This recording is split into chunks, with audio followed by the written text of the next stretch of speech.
Good evening, dear students. Today is 29th July 2023, and we are starting our NDA and NA examination session. On today, we are going to start with topic. Okay, like in first inaugural session, we have discussed entire pattern of NDA and NA examination. While discussing that pattern, I have told you that NDA and NA examination is conducted by UPSC, that is Union Public Service Commission, every year in the month of April. So for the April, they declare advertisement in the December of the earlier year. So according to that, this year, they will declare advertisement in the month of December, and there would be examination in the month of April. NDA, this is called as NDA and NA1. Okay, that is first exam. And then the second examination, like the second time they conduct examination in the month of September. For that, they declared advertisement in the month of May. Okay, they give 20 days for application to apply for the examination, and there is one-time registration, OT, okay, one-time registration process I have told you last time.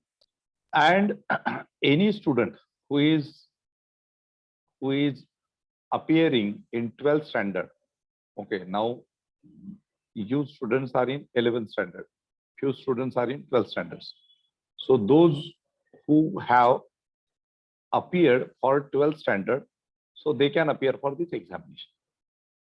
Okay, those who are in 11th standard, so after finishing their 11th standard, okay, final examination, and when they enter into 12th standard, so they are having chance to appear for NDA examination. So accordingly, those who are in 11th standard this year for 2023-24, so you don't have chance to appear for NDA examination in coming April. But those who are in 12th standard, they are having chance to appear for April examination, April 2024. Okay, they will also appear for September 2024. But those who are in 11th standard in this year, 2023-24 till May 2024, so you can appear for September attempt. And accordingly, we are preparing for our this exam preparation. With respect to written examination, I have told you last time that in NDA, there is a written examination. In that, there is one paper which is mathematics for 120 questions and 300 marks. So one question for 2.5 marks and 150 minutes. Okay, so you are getting more than 1 minute for each question. I have told you that you need to secure, if you are an authoritative person in mathematics, then you can easily score 150 plus marks. Okay, so with respect to strategy, scoring 150 plus marks out of 300 marks is good enough. Second thing I have told you last time in last session, first inaugural session, that we are having 600 marks second paper, which is called a general ability test, GAT. In that, I have mentioned that there is physics, chemistry, biology section, physics for 25%, chemistry questions for 15 questions, like 15%, and 10% of biology. Okay, so 25%, 15%, and 10%. Okay, so physics is having major contribution, chemistry is having second level contribution, and biology third level contribution in your PCB section. Okay, so 50 questions they ask for 200 marks. Then I have told you there is separate English section, and in English they ask 50 questions for 200 marks. Okay, and then third section I have told you last time that there is history section. In history section, they do not just ask questions related to history. History is divided into 4 sections: ancient history, medieval history, modern history, and world history. And in that section of history, or we can say social science, they also ask constitution and and economics. Okay, economics. Second section is geography. So along with geography, there is environment, biodiversity also. So history and other sections for 20%. Okay, and you have this geography for 20%, and then current affairs for 10%. Current affairs for 10%. Okay. So again, 50 questions divided according to this percentage, right? So now, out of 900 marks in a written examination, you need to score at least 350, 375 marks. If you are having score of 375 marks or more than 375, 400 marks, more than 400 marks, then definitely you are eligible for SSB, because the cutoff is almost 350, sometimes 375, sometimes 400. Second thing, if you are appearing for SSB, that is Service Selection Board interview, SSB, so which they conducts in 2 stages and for 900 marks.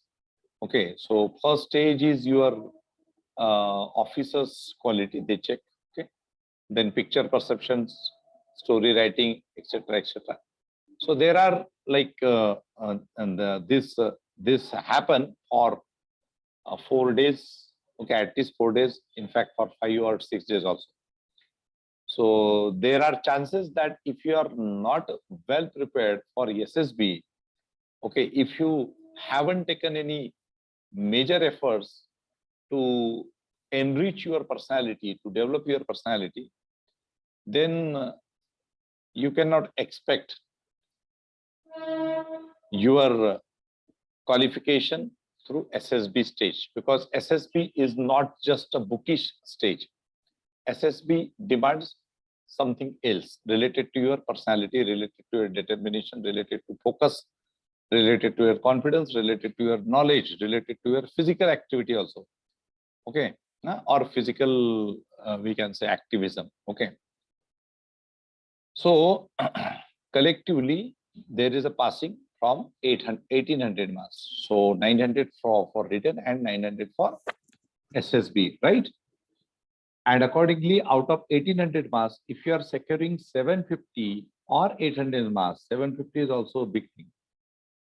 Out of 1800, then you are eligible for selection in Defense Forces, in Army, Navy, or Air Force wings. Okay.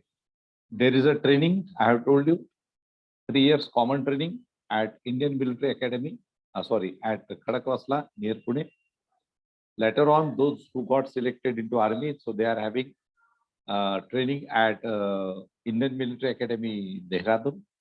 Those who got selected in Navy or Naval Academy position, so they receive training at Ejimala in Kerala. And those who are having Air Force as a chance, okay, as an option in technical and non-technical manner. So there are 2 places. One is Hyderabad, and second is Bangalore. Okay, accordingly, you complete your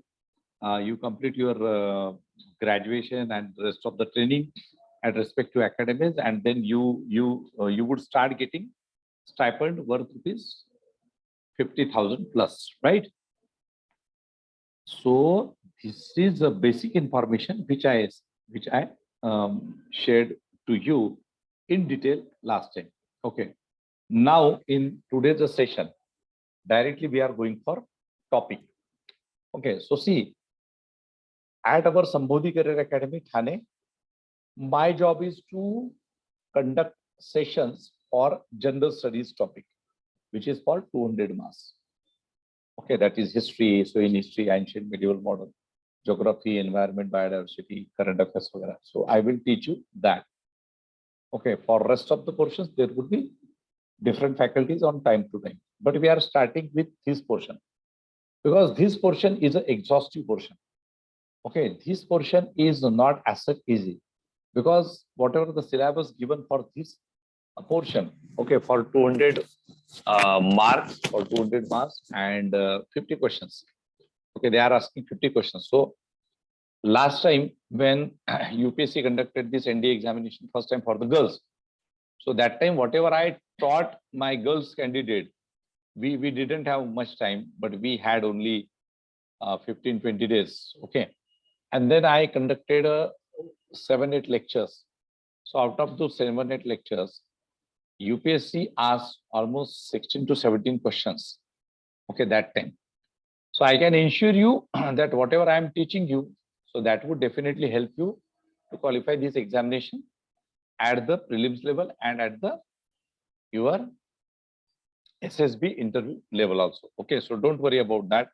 But the thing is that you should have that confidence, you should have that dedication, you should be a determined person, and you should ready to study for this examination with certain specific skills.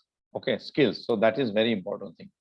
Okay, so now I hope those who are new students, so they understood what is the structure and the pattern of this NDA and NA examination. Any doubt to anybody? Any doubt? Any doubt? कोणाला काही doubt आहे का? Air force take म्हणजे technology.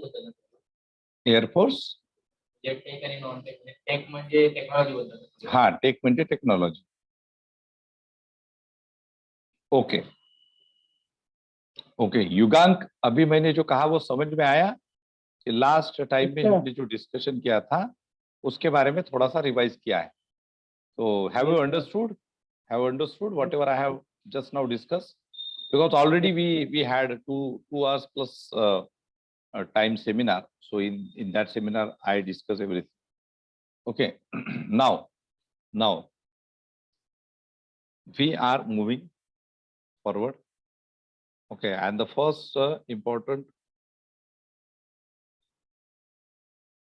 topic. Okay, first important topic for the discussion of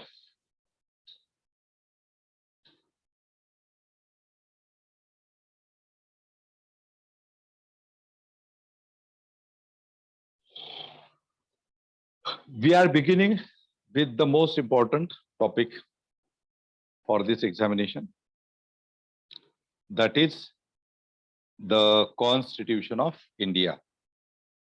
All of you must be aware about the Constitution of India. सबको पता है भारत का संविधान है, पता है कि नहीं पता है? You people are entering into defense forces of India, right? You people are entering into defense forces of India, and after entering into defense forces of India or whatever forces of India, okay, you can appear into police forces, you can appear into your central armed police forces, you can appear into defense forces. Okay, while performing your duties, you need to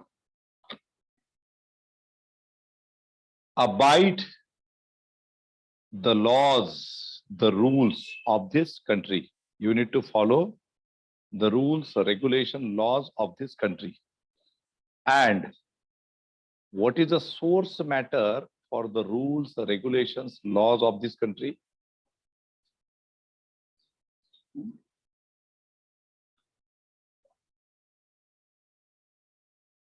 Which book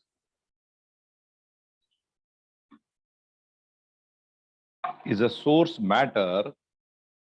Which book is a source matter? Acha. You can expect 3 to 4 questions from Constitution section in your examinations. Okay, in your NDA, out of those 50 questions of social science section, we can expect 4 or 5 questions from Constitution sections. Okay, 7, 8, 9 questions from history section. In history, there is ancient, sometimes medieval, sometimes modern also they ask. Okay, so it is our duty to go through all these things, to discuss all these things. I will provide you dictations also. I will provide you notes also. Okay. And you need to understand ki what is constitution. You need to understand what is history, what is geography, वगैरह वगैरह. So one by one, we shall start with the different topics, different subjects. Okay, myself and then other faculties, they will also teach you for the different subjects. Okay. So now with respect to this subject, that is Constitution of India, what is important? Okay, once you enter into administration, once you enter into defense forces, so it is your duty to abide the rules of Constitution. Okay. Now, what is this Constitution? Constitution kya hai? What is meaning of Constitution? Why there is a need of Constitution? Okay, what is the utility of the Constitution of India? Okay, what is the process of making of Constitution of India? How many days it took to frame out the entire Constitution of India? Who were responsible for the making of Constitution of India? Okay, etc., etc. So there are so many questions. With respect to this examination, you will get certain simple questions. Simple questions. They are not going to ask you very difficult questions. They will possibly ask you simple questions. Okay. Now, yeah, tell me, you must have read certain things. I will ask you a few questions. Who was the, okay, my question for all of you, who was the chairman of the Constituent Assembly? Who was the chairman of Constituent Assembly?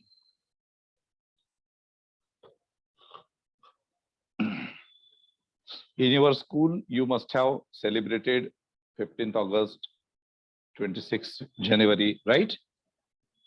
करते हो ना आप celebration 15th अगस्त का, 26 जनवरी का करते हो या? तो 15 अगस्त को हम, अभी 15 अगस्त नजदीकी है, तो 15 अगस्त को हम लोग क्या करते हैं कि जैसे भारत देश के बारे में हम लोग भाषण वगैरह देते हैं, ठीक है ना? हम लोग भाषण वगैरह देते हैं और फिर हम बताते हैं कि बाबा this and this happened in India. Okay, we were ruled by British, है ना? And then we got freedom from the clutches of British after a long struggle. Okay. So now we got independence, and after independence, there was a need of a specific book to administer the affairs of this country. Okay, this country. And that's why the process for the making of the constitution started. So in that process, the first important organization which was created, it was Constituent Assembly. घटना समिति, संविधान सभा, ये संविधान सभा या घटना समिति जो थी, इसके चेयरमैन कौन थे? बहुत ही सिंपल क्वेश्चन है. Constituent assembly.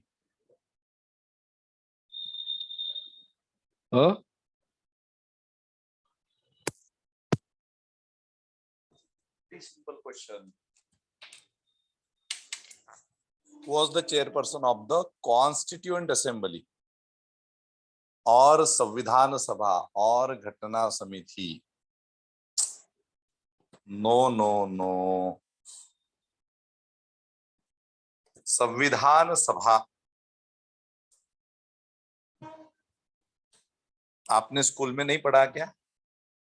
Haven't you studied the making of constitution at your school level?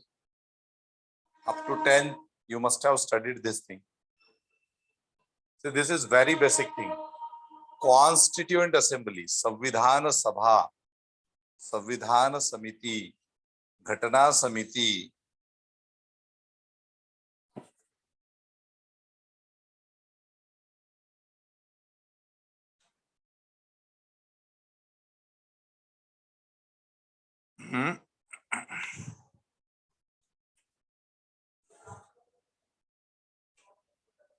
Nobody?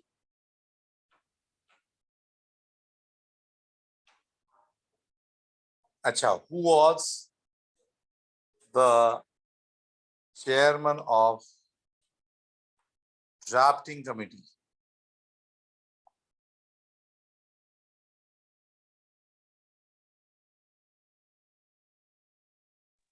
Chairman of drafting committee. Drafting committee. Have you heard about drafting committee? मसूदा समिति के बारे में सुना है? If you are finding problem in understanding, then you can ask me.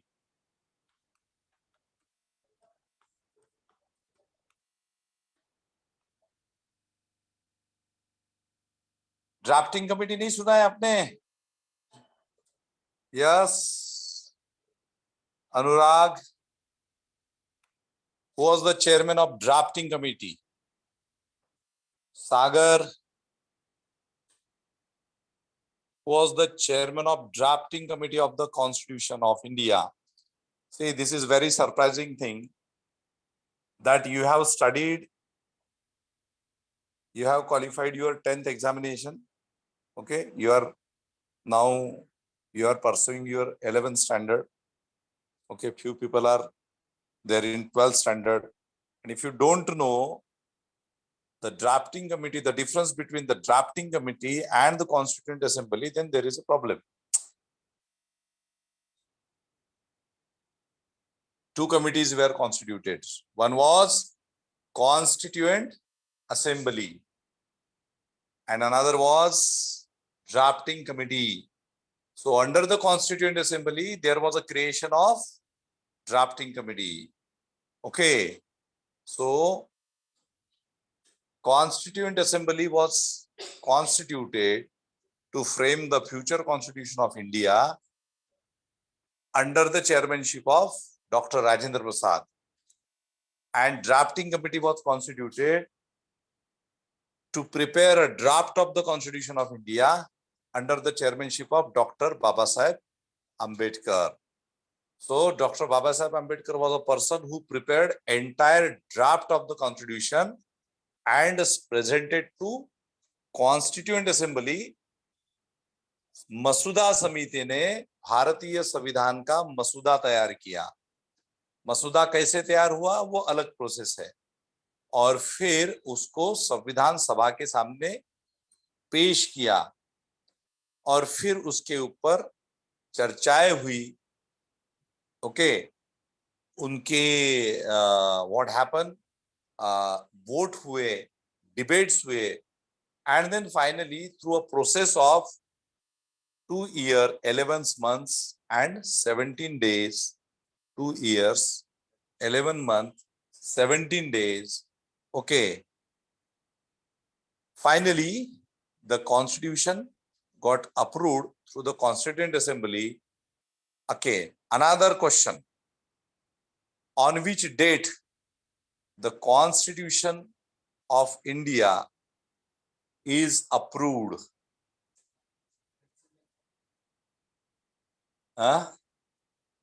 Bharat का संविधान कौन से दिन अप्रूव हुआ है?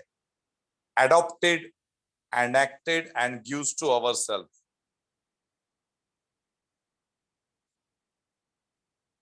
See this preamble I have displayed. At the last, which date is mentioned? See, you people are appearing for Defense Forces examination. And with respect to Defense Forces examination, you should know about our Constitution, about the development of Constitution, right? Very important. Yeah, so on, see what is written in our Constituent Assembly. In our Constituent Assembly, this 26th of November 1949, do hereby adopt, enact and give to ourselves this Constitution. Okay, so what is the date of adoption and enactment of the Constitution? 26 November 1949, not 26 January 1950. Final implementation, totality, in totality. Okay, the Constitution of India in its fullest form enacted on 26 January 1915, and there was a reason for the enactment of that constitution on that specific date, which is 26 January 1950. What was the reason? Reason क्या था पता है क्या आपको? ऐसे छोटे छोटे questions आपको आ सकते हैं एग्जाम में, like which is a final, which is on which date the Constitution of India, okay, Constitution of India adopted and enacted, okay, hereby adopt, enact, and give to ourselves this constitution. So that is 26. On which date the final, the entire draft of the constitution was enacted, okay, and it became a republic. So that is on 26 January 1950. Okay, so likewise you would get certain simple questions. Now why 26? Why they have identified 26 January? Why they identified 26 January as a date for the implementation, final enactment of the constitution? 26 जनवरी 1950 को ही क्यों, या 26 जनवरी को ही क्यों? Anybody बताओ. देखो अभी आपने, जैसे आपको समझ आई है तब से आपने 15 अगस्त 26 जनवरी स्टार्ट किया. कभी किसी आपके टीचर ने आपको भाषण में बताया क्या? आपने भाषण सुना होगा, आपके टीचर के स्कूल के भाषण सुने होंगे. Like you must have heard the speech of students, then speech by your teachers at school level. Have you heard the reason behind the 26 January? Yes. Yeah, Anurag, are you getting? Are you understanding what I am saying? Anurag, Sagar? Yes, sir. Yeah. So, why on 26 January? Because we adopted on 26 November. So, it could be the date of final implementation, or it could be our Republic Day. But why 26 January?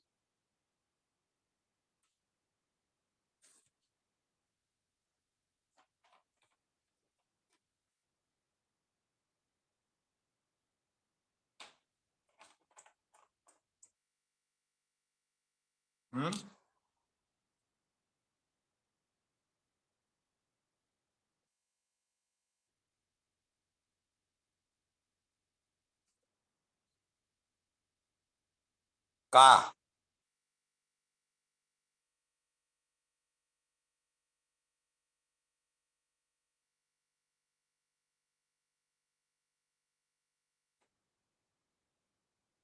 कोणालाच नाही माहिती, किसी को नहीं पता.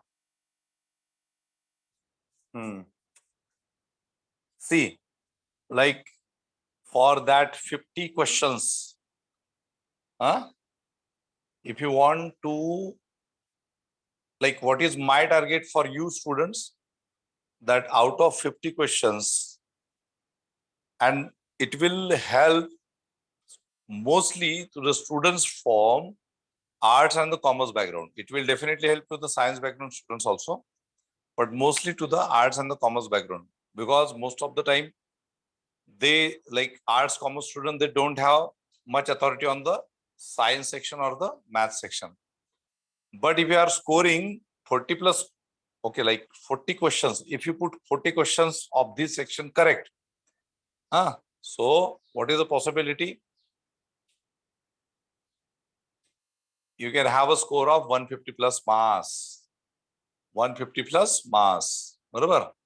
कारण 50 questions आहे तर किती 4 marks आहे एका question La. For one question there is a provision of 4 marks. So what is my approach? that we should learn.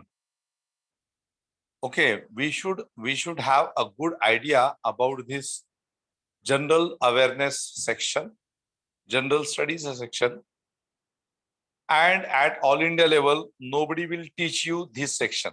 But my planning, my strategy is to teach you this section, and so that ultimately this will help you to improve your score in this section, right? So अगर इससे आपका score बढ़ जाता है तो बहुत फायदा होगा, और इसीलिए मैं आपको ये सिलेबस जो है, ये जो है वो सिखा रहा हूँ, उसके बारे में बता रहा हूँ। अदरवाइज इस सेक्शंस पे कोई सिखाता नहीं है, कोई चर्चा नहीं करता है। कहीं पे भी एनडीए के क्लासेस हो, कोई भी इंस्टीट्यूशन हो एनडीए की, okay, that can be in Mumbai, Thane, और इन Pune, Delhi, okay, or in at many places. So they don't teach this section. Okay, they give very limited scope to this section. But here, if you are scoring high, then finally you won't find much challenge. Okay, so that's why this section is important. Okay, so and that's why I am discussing with you. So what is important? Why 26 January?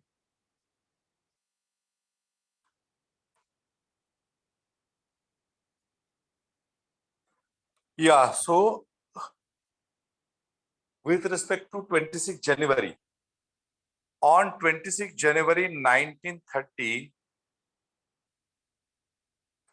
Congress Party, that is Indian National Congress Party declared first Independence Day of India. Okay, first Independence Day of India. But we attain independence on which date? Midnight of the 14th August, that is 15th August. Okay, and because of that, we already had attended independence. Okay, now Congress Party, when came into the power after independence, they wanted to celebrate that day, 26 January. So Constitution got adopted on 26 November, right? 26 नोव्हेंबरला adopt हे केलेलं होतं, भारत स्वतंत्र झाला होता. Now we were having, after adoption of the Constitution of India on 26 November, we were having the second month, like after November, December and January, 26 January. So to commemorate म्हणजे काय, त्याच्या उसके स्मृति उपलक्ष्य में बोलिए या फिर उसकी याद करने के लिए they started celebrating 26 January 19 on 26 January 1950 they started this Republic Day. Okay, so finally they decided that day as a final implementation of the Constitution of India. Okay, yeah, write down few lines. Write down few lines, all of you. Write down few lines. So I'm expecting that all of you should have books like textbook and pen, because I will give you dictations also. We shall provide you separate notes also afterwards very soon. Okay.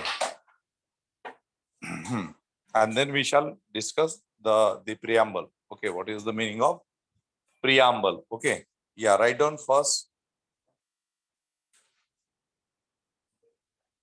All of you ready with your textbook and pen?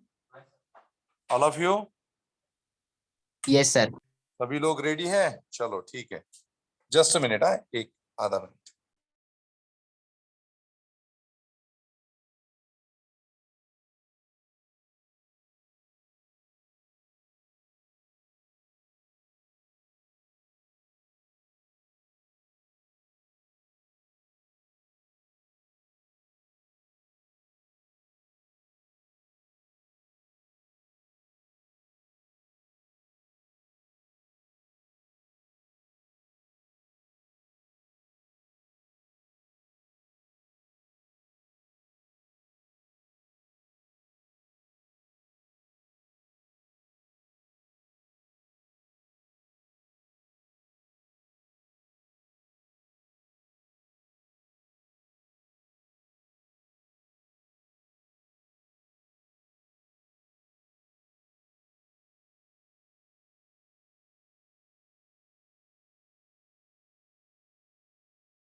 हाँ, so first, yeah, write down.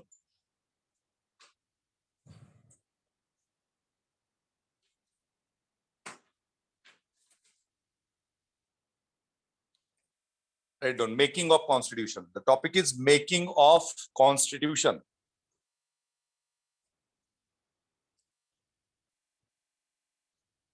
Making of constitution.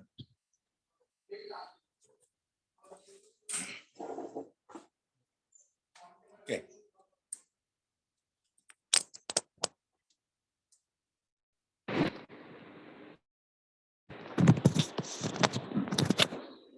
In that write down. Can you hear me all? मेरी आवाज आ रही है ना सबको? Yes, sir. हाँ. So write down first.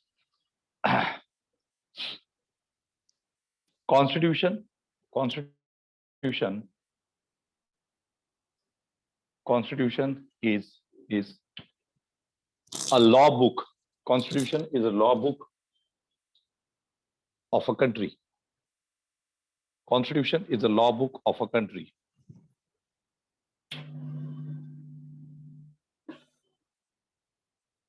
Which mention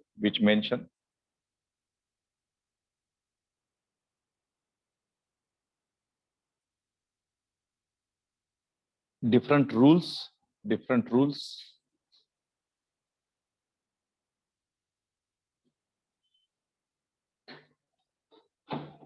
through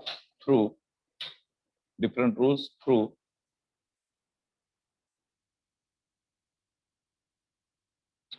important articles to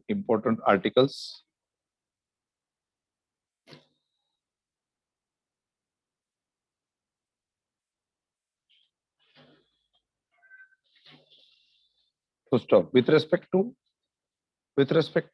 the Constitution of India, with respect to the Constitution of India,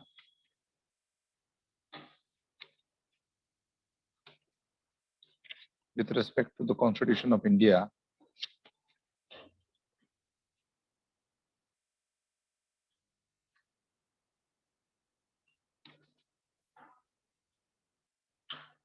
we need to look into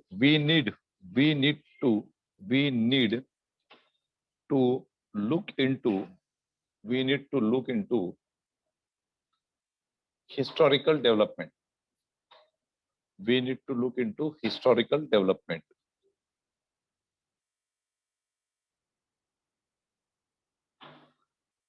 We need to look into historical development for the making of constitution. For the making of constitution.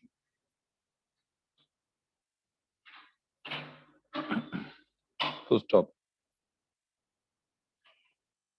Next line, write down. In 1934,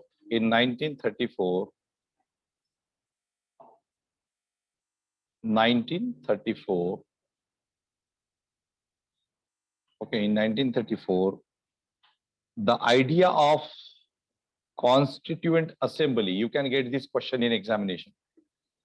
The idea of a Constituent Assembly for India in 1934, the idea of a Constituent Assembly for India was put forward first time by M.N. Roy. By M.N. Roy.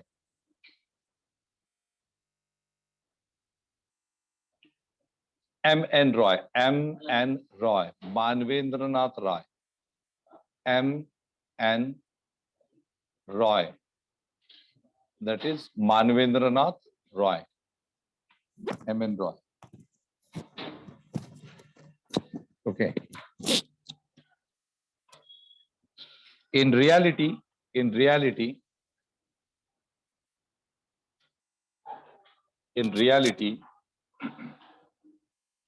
the Constituent Assembly,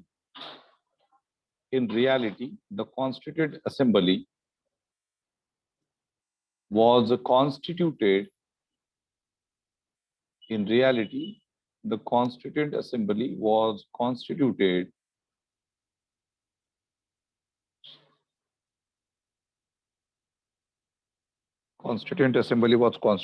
in November 1946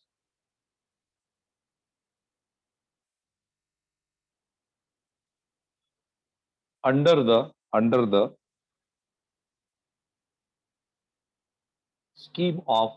scheme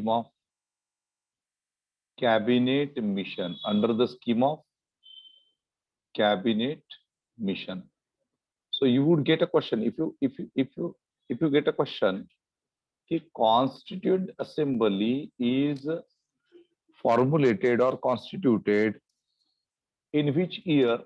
So that is November 1946. Okay, what is the month and the year for framing of Constituent Assembly? November 1946. If you get a second question, ki who moved or who proposed idea for the making of Constituent Assembly in the pre-independence period, then he was Manvendranath Roy. If you get a third question, ki Constituent Assembly constituted as per the recommendation of which plan, which mission? So that is Cabinet Mission Plan. Okay, it was Cabinet Mission Plan. Okay, in Marathi it is called as a Trimantri Yojana. Trimantri in Marathi. Okay, Trimantri Yojana. Okay, and this Cabinet Mission consisted of 3 ministers. So why it is called as Cabinet Mission? Because it was having those members who were the cabinet rank officers. Are you understanding? Cabinet rank officers. Cabinet rank officers. In our country, we are having ministers. So some ministers, those who are having important portfolios, or we can say those who are having important subjects, powers. So they are identified as cabinet ministers. So these were the cabinet ministers of the Britain. ये जो लोग थे, ये जो मंत्री थे, इनको cabinet minister कहा जाता था, क्योंकि कैबिनेट मिनिस्टर मतलब क्या है कि जो व्यक्ति उस स्पेसिफिक डिपार्टमेंट का जो हेड रहेगा, जो बड़ा हेड रहेगा. फॉर एग्जांपल अभी हम देखते हैं कि जैसे for example we are having education department. So for education department, we can have a cabinet minister. So that cabinet minister is the head of that education department. We can find women welfare. So for women welfare, if we are having a cabinet minister, so cabinet minister is the head of that specific department. Okay. So during that time, there was a cabinet mission, and all the members of the cabinet mission, so they were the cabinet ministers. So who were those 3 members? So cabinet mission were having 3 important members. Okay, write down. क्या लिखा आपने? What as per the recommendations of cabinet mission plan. Okay, write down further. The 3 ministers, the 3 cabinet ministers, the 3 cabinet ministers, the 3 cabinet ministers of cabinet mission plan were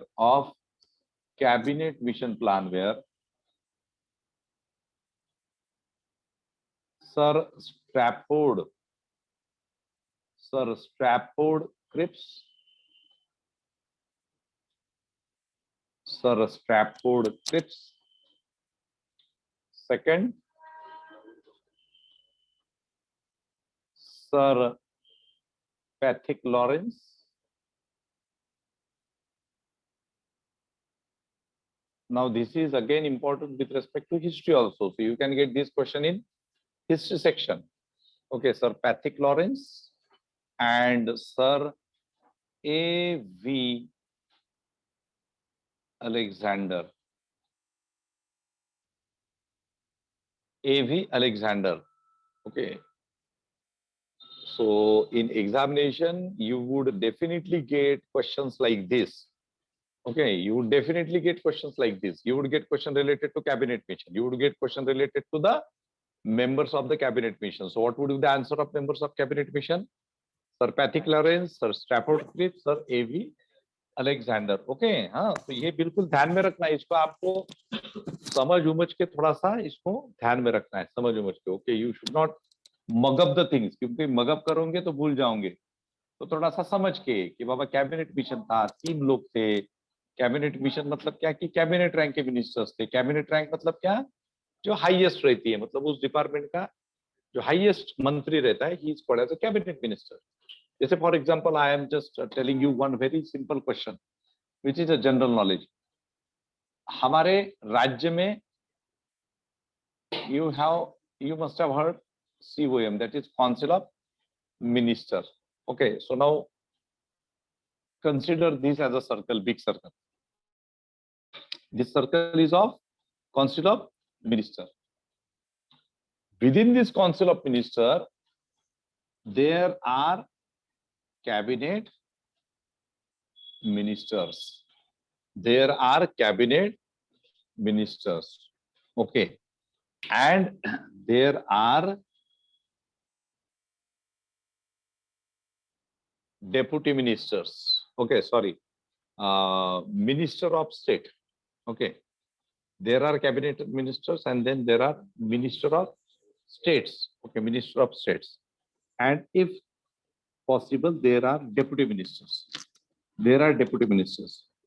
Okay, means those who are cabinet ministers, they are the, suppose for example, if there is a education, I have already told you, education, social justice, women welfare, home affairs, okay, finance, agriculture, these are the departments. So if a person is a cabinet minister, then that person is the head of that specific department. Okay, under him there would be minister of state. उसके under में कौन होगा? Deputy minister. लेकिन deputy ministers normally होते हैं, कभी नहीं होते हैं. And all these three people, they comes under which name? Council of Minister. इन काउंसिल ऑफ मिनिस्टर को हम क्या बोलते हैं? मंत्रिमंडल. मंत्रिमंडल. So in our country, in our state, in every state, there is a cabinet, there is a council of minister. Within council of minister, there are cabinet ministers, minister of state, and if possible, deputy ministers. Okay, at central government also we are having same. समजा तुम्हाला जर असा प्रश्न विचारला, if you get this question, कि council of minister consist of what? Council of Minister consist of what? तो उसका answer क्या रहेगा? Cabinet minister, minister of state, and then deputy ministers. एक और पोजीशन अभी रिसेंटली ये आई है, minister of state independent charge. Okay, minister of state independent charge. But what is important? This. So understanding, see, if you ask this question to graduate, postgraduate student, no, what is council of ministers, so he or she also don't know. If you ask this question to well learned persons, अच्छे पढ़े लिखे लोगों को पूछोगे कि मंत्रिमंडल में कौन से मिनिस्टर्स होते हैं, तो पता नहीं रहता. पूछ लेना, आपके जो फ्रेंड्स होंगे, है ना, उनको पूछ लेना कि भाई काउंसिल ऑफ मिनिस्टर क्या होता है, council of minister consist of what, और फिर कैबिनेट मिनिस्टर क्या होता है, पता नहीं होता है लोगों को. Many of the students, you are now just quite young people, so I am not expecting this thing, but many of the students, many of the well qualified persons, they don't have idea, and these are the practical things, right? So anyway, let us come to cabinet mission. So cabinet mission, 3 लोग थे, Cripps, Sir Stafford Cripps, A.V. Alexander, and Sir Patrick Lawrence. Sir Patrick Lawrence. Okay, yeah, आगे लिखो. The strength of the Constituent Assembly was the strength. तो इसकी ये कितनी थी, strength कितनी थी? The strength of the Constituent Assembly was 389. 389 members.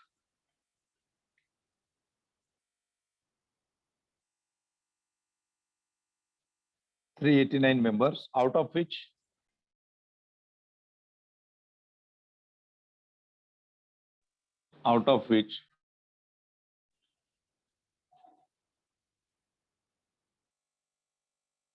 296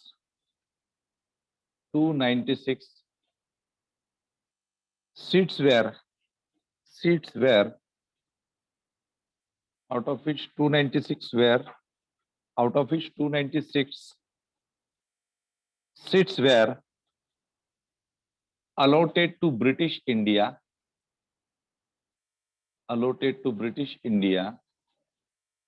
that is British Bharat, and 93 seats to the princely states. 93 seats to the princely states. Now see, what was the strength of Constituent Assembly? Constituent Assembly में कितने लोग थे? 389. उसमें से 296 कहाँ के थे? British India, और 93 कहाँ के थे? Princely state. अब प्रिंसली स्टेट मतलब क्या है कि भारत में आपने देखा होगा कि Bharat, India was a country where there was a monarchy. Monarchy means what?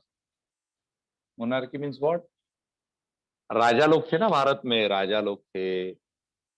So India was a country where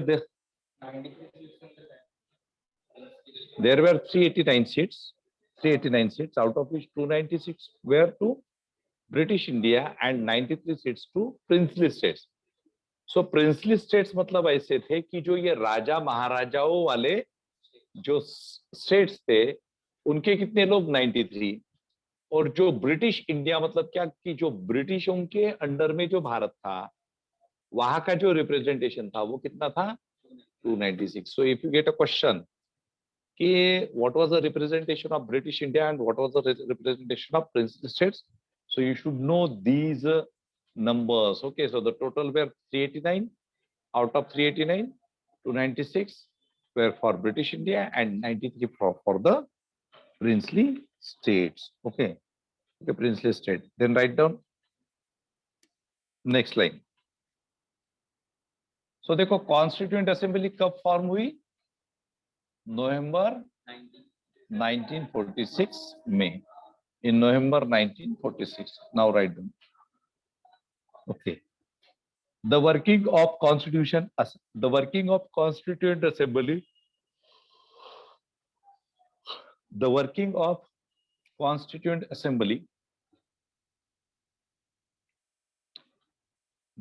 of Constituent Assembly started on 9th December.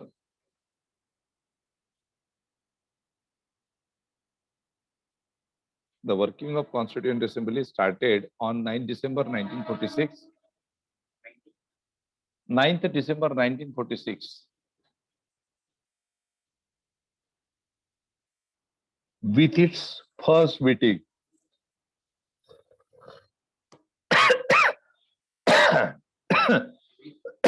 With its first meeting. देखो तो कॉन्स्टिट्यूएंट असेंबली जो था उसका first meeting कब हुआ? 9th दिसंबर 1946. Formation कब हुआ constituent assembly का? नवंबर 1946. नवंबर और दूसरा मंथ था दिसंबर. So immediately in the second month they started their meeting. So 9 December 1946, first meeting of the Constituent Assembly. Okay, उसमें लिखो doctor Sachchidanand Sinha. Doctor, this can be a question for your exam. Doctor Sachchidanand Sinha. Sachchidanand, SACHIDANAND. Doctor Sachchidanand Sinha comma, the oldest member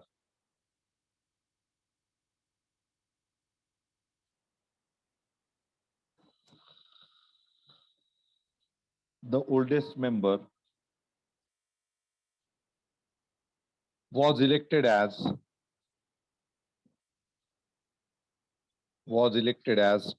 the temporary president, Dr. Sachidananda Sinha. The oldest member was elected as the temporary president of the assembly following the French practice.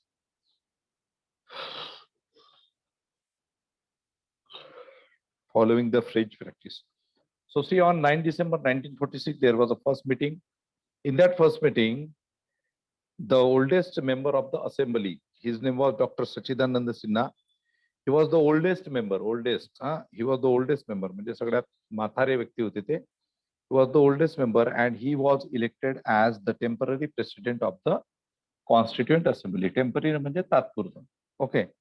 या पुढे लिहा. Later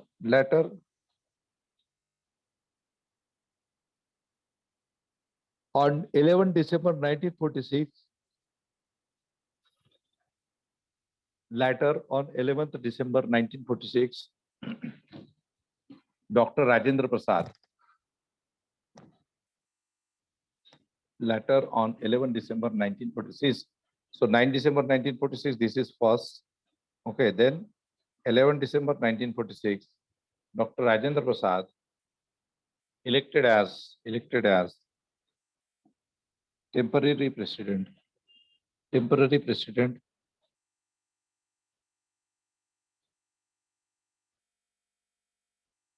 Dr. Rajendra Prasad elected as what you read? On 11 December 1946, Dr. Rajendra Prasad elected as the permanent president, not temporary, sorry. Temporary upon Dr. Sachidananda Sinha लिहिलं ना. Dr. Rajendra Prasad elected as the permanent president of assembly and two members, TW2, two members, H.C. Mukherjee, Mukherjee,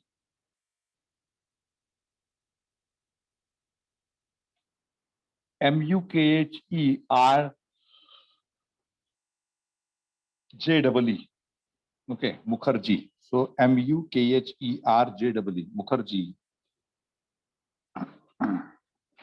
and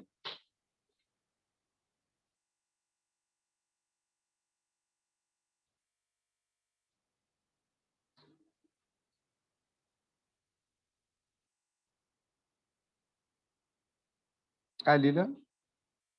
H.C. Mukherjee elected as the vice president. असं लिहिलं? हा.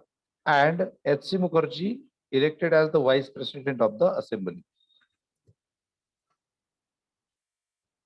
H.C. Mukherjee. Write down further. Sir B.N. Rao. Vice president. Sir B.N. Rao. R-E-U. Sir B.N. Rao was appointed as the constitutional advisor. B.N. Rao appointed as the constitutional advisor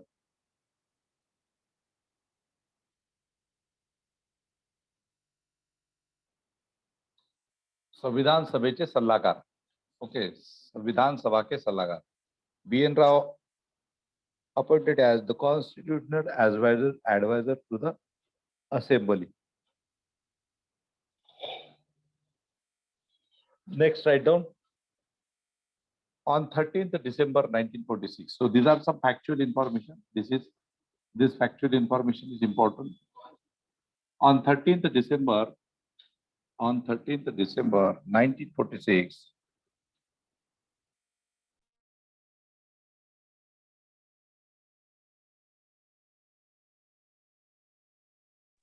B.N. Rao was appointed as the constitutional advisor to the assembly.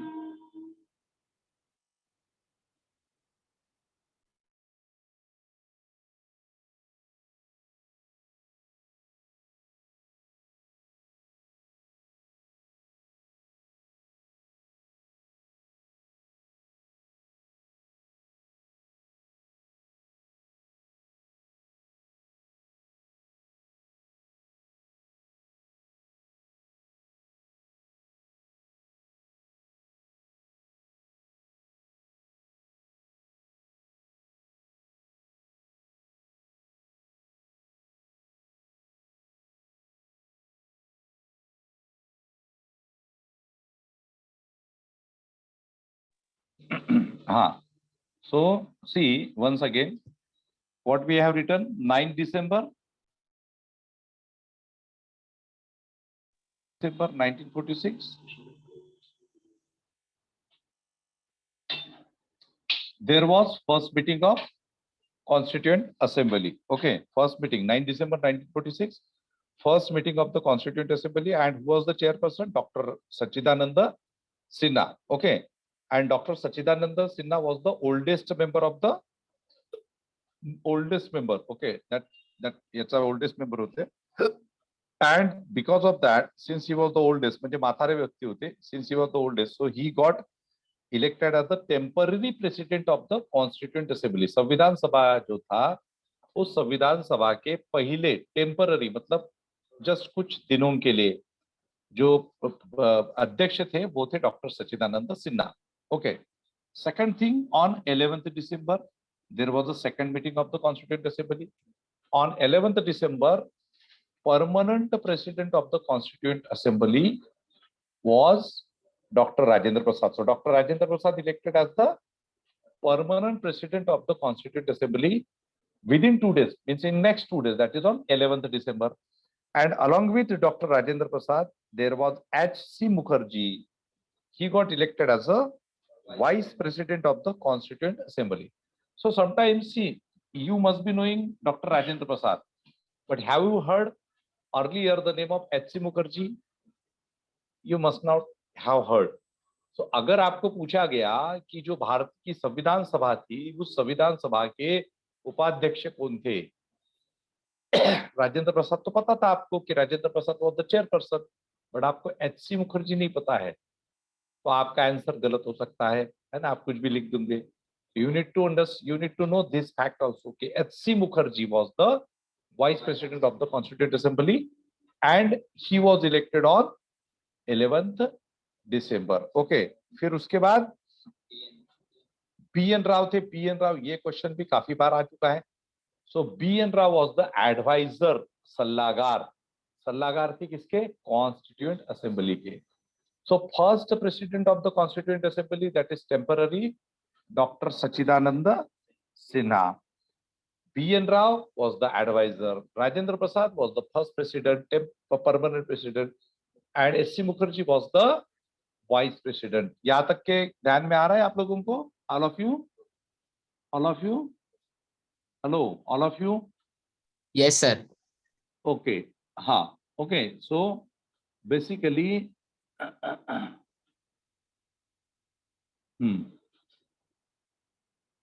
So on the basis of these facts, I would ensure you definitely you would get one question. इतने ही fact के आधार पे आपको एक आध question आपके, suppose आप सितंबर का attempt देते हो, अप्रैल का देते हो, तो उसमें कोई ना कोई क्वेश्चन इसमें से आ सकता है. Okay, this is a possibility and that's why. और मैं आपको ये बात बता देता हूँ, पूरे ऑल इंडिया में कोई भी क्लास हो, संबोधि करियर एकेडमी ठाणे के अदर देन ठाणे, किसी भी क्लास में जनरल स्टडीज पढ़ाया नहीं जाता है. वहां पे आपको नोट्स दिए जाएंगे, ये लो और ये पढ़ो खुद से. वह आपको इस तरह का डिस्कशन कहीं पे भी नहीं करवाते हैं.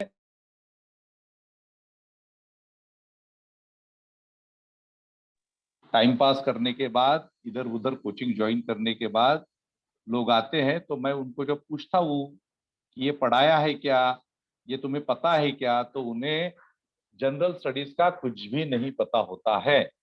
हाँ, तो अगर हमें पता देखो, केवल पढ़ाई करने से, केवल रट्टा मारने से हम पास होने वाले नहीं है। ये आपकी 10th वाली एग्जाम या 12th वाली एग्जामिनेशन नहीं है। मैं बहुत ही ईमानदारी से बताता हूँ, तो लोग मेरे पास कम आते हैं, और जहाँ पे फंसाया जाता है वहां पे लोग ज्यादा जाते हैं। सबसे इंपॉर्टेंट बात है, जहाँ पे ऊपर से हाथ घुमाया जाता है वहां पे सबसे ज्यादा स्टूडेंट्स की एडमिशन होती है। जब मैं जब हम लोग ईमानदारी से गाइडेंस करते हैं, पढ़ाते हैं, तो लोग कम आते हैं। क्योंकि आजकल स्टूडेंट्स का एटीट्यूड ये है कि ज्यादा पढ़ना नहीं चाहिए उन्हें। उन्हें ज्यादा पढ़ाई, हाँ, ये सर ने ये बताया, वो बताया, है ना, ये पढ़ने को कहा, वो पढ़ने का। So student don't like to study more, they want immediate result. तो इमीडिएट रिजल्ट ऐसे ही नहीं आने वाला है, उसके ऊपर हमें काम करना होगा, है ना। So that's why the most important thing is that कि we shall, I will teach you each and everything with respect to general studies. बाकी तो maths, English, physics, chemistry, biology, rest of the teachers will teach you. Okay, they will also teach you from the right from the very beginning, scratch से वो पढ़ाएंगे। ऐसा होगा कि आपके आपके 11th 12th के साइंस के लिए भी उसका फायदा हो जाएगा, है ना। आप जो दूसरे क्लासेस में जाते हो 11th 12th के लिए, that is another thing. But हमारे इस एनडीए के कोचिंग का फायदा आप लोगों को आपके 11th 12th साइंस के लिए भी हो जाएगा। उस लेवल पे हम आप लोगों को पढ़ाएंगे। तो basically the most important thing is that whatever we are doing, that is only considering the pattern of the examinations. मैं आपको एश्योर कर सकता हूँ कि 50 में से 30+ क्वेश्चंस मेरे आने ही चाहिए, जो भी मैं पढ़ाऊंगा। ज्योग्राफी हो, हिस्ट्री हो, ओके, कॉन्स्टिट्यूशन हो, इकोनॉमी हो, ये जो मैं पढ़ाऊंगा, क्योंकि because I will take this section, rest of the faculties will take their sections, right. Okay, so right from the very beginning, you listen to me carefully, and whatever notes I am providing you with the help of dictations, और जब मैं आपको बाकी भी notes दूंगा अलग से, तो आपको उसके ऊपर काम करना है। ऐसा नहीं कि आज हमने पढ़ लिया, भूल गए, ये नहीं चलेगा। Okay, you need to be very regular with respect to your studies. Okay, I will tell you how to read newspapers also, how to gather current affairs information, because current affairs section जो है that is for 10%। तो 50 में से 10 questions current affairs के आएंगे। सो newspapers कैसे read करना, news channels में से कौन सी न्यूज देखना, इसके बारे में भी हम बाद में बात करेंगे। ओके, चलो अभी इसके आगे लिखो थोड़ा सा, या ओके। तो ये नाम सब याद रखना अभी। डॉक्टर सच्चिदानंद सिन्हा, ठीक है, हाँ, doctor Rajendra Prasad, HC. Mukherjee, then sir BN. Rao. हाँ, right down on 13 December 1946, 13 December. देखो अभी ये 9 दिसंबर था, फिर 11 दिसंबर, फिर 13 दिसंबर। तो ऑड नंबर से 9, 11, 13 याद रखने के लिए इजी है कि नहीं। 9 के बाद 11, 11 के बाद 13, है ना। 9, 11, 13, दो दिन में सब कुछ हुआ। With respect to constituent assembly, 9 को डॉक्टर सच्चिदानंद सिन्हा आए, 11 को डॉक्टर राजेंद्र प्रसाद आए, और 13 को क्या हुआ, on 13 December 1946, Jawaharlal Nehru, Jawaharlal Nehru moved mood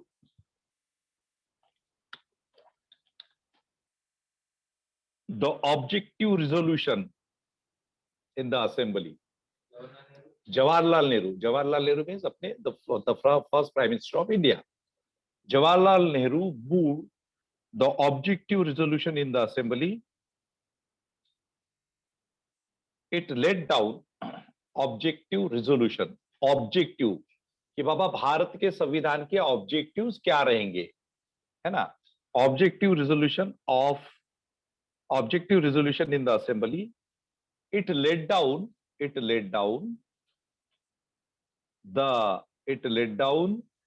the fundamentals and philosophy of the constitutional structure.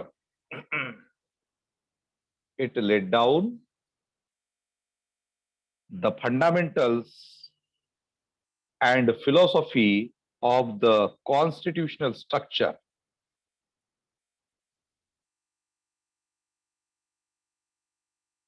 अभी देखो, जो ऑब्जेक्टिव रिजोल्यूशन है, इन दैट ऑब्जेक्टिव रिजोल्यूशन, उसमें क्या है, फंडामेंटल्स। फंडामेंटल्स मतलब क्या, बेसिक्स, है ना। फंडामेंटल्स मतलब क्या, बेसिक, कि बाबा कैसा रहेगा हमारा कॉन्स्टिट्यूशन, कैसा रहेगा, फंडामेंटल्स क्या रहेंगे, हमारे अधिकारों की बात होंगी उसमें, right, social justice, political justice, economic justice, liberty, equality, fraternity, etc. Okay, and then there are certain words also, right?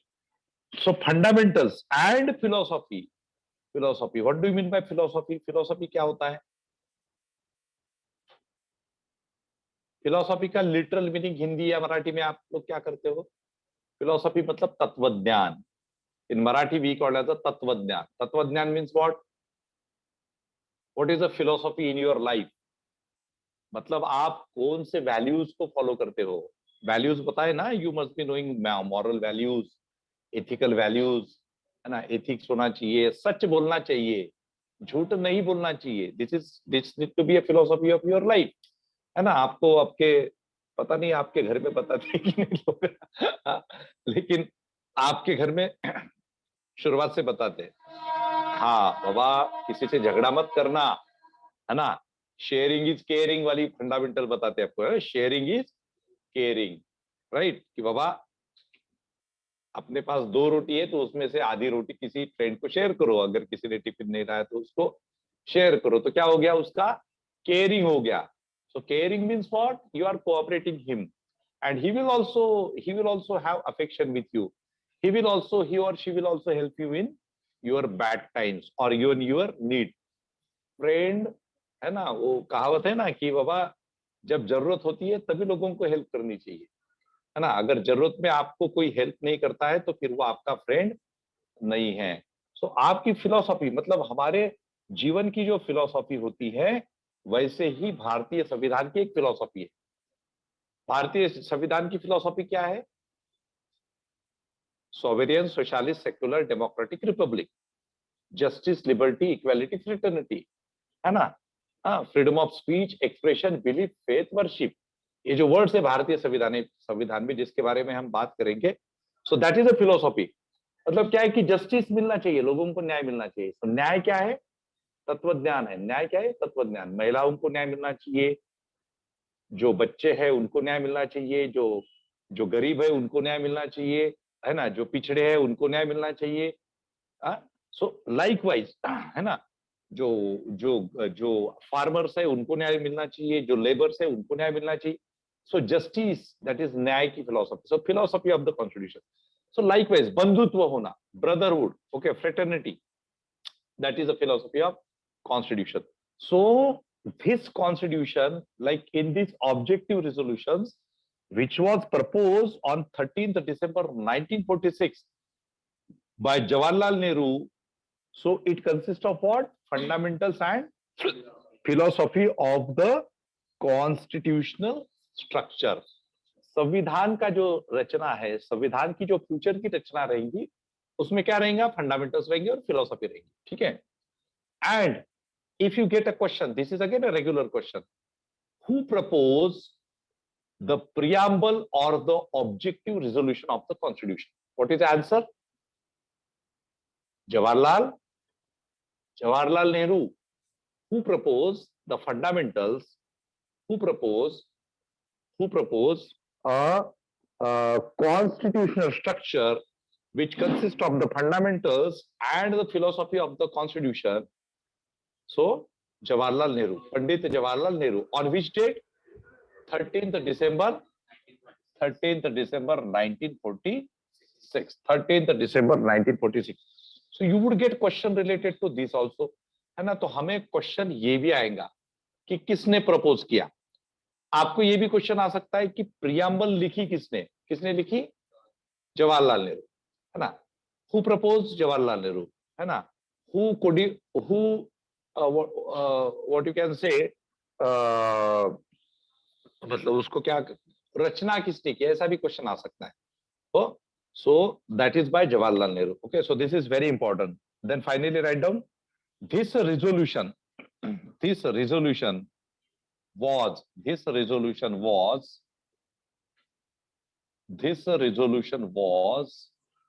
unanimously. Unanimously मतलब किसी ने विरोध नहीं किया. and mustly.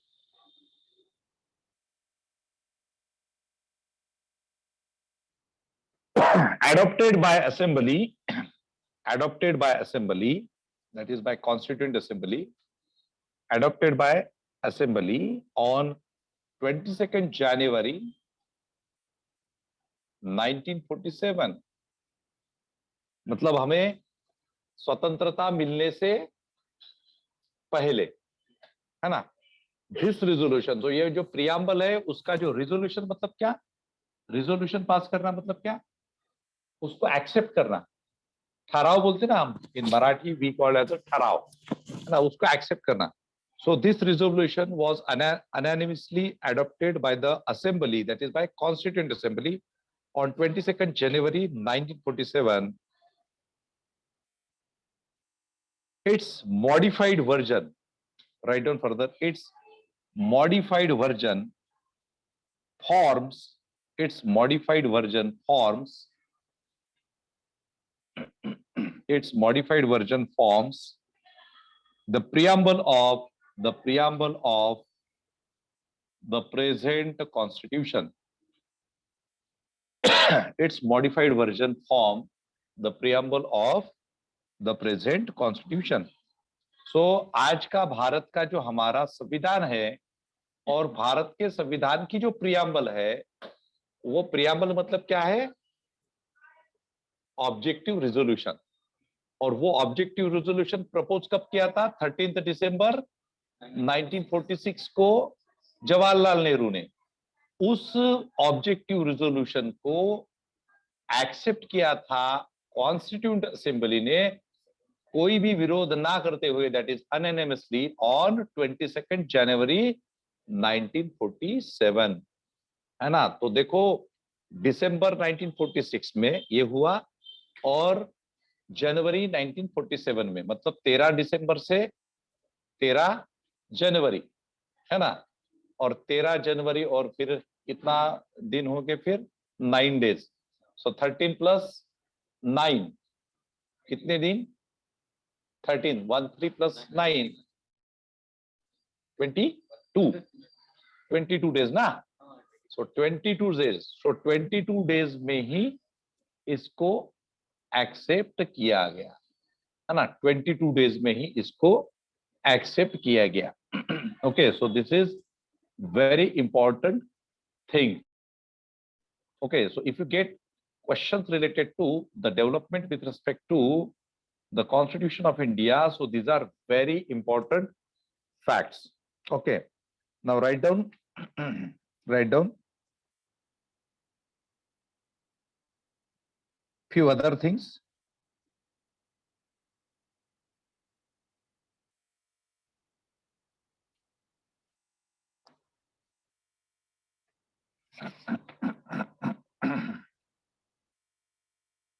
Few other things.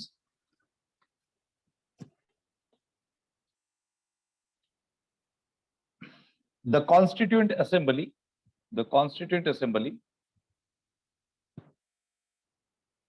the Constituent Assembly had number of committees,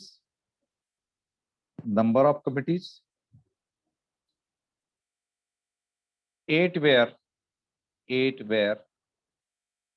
major committees, 8 were major committees, and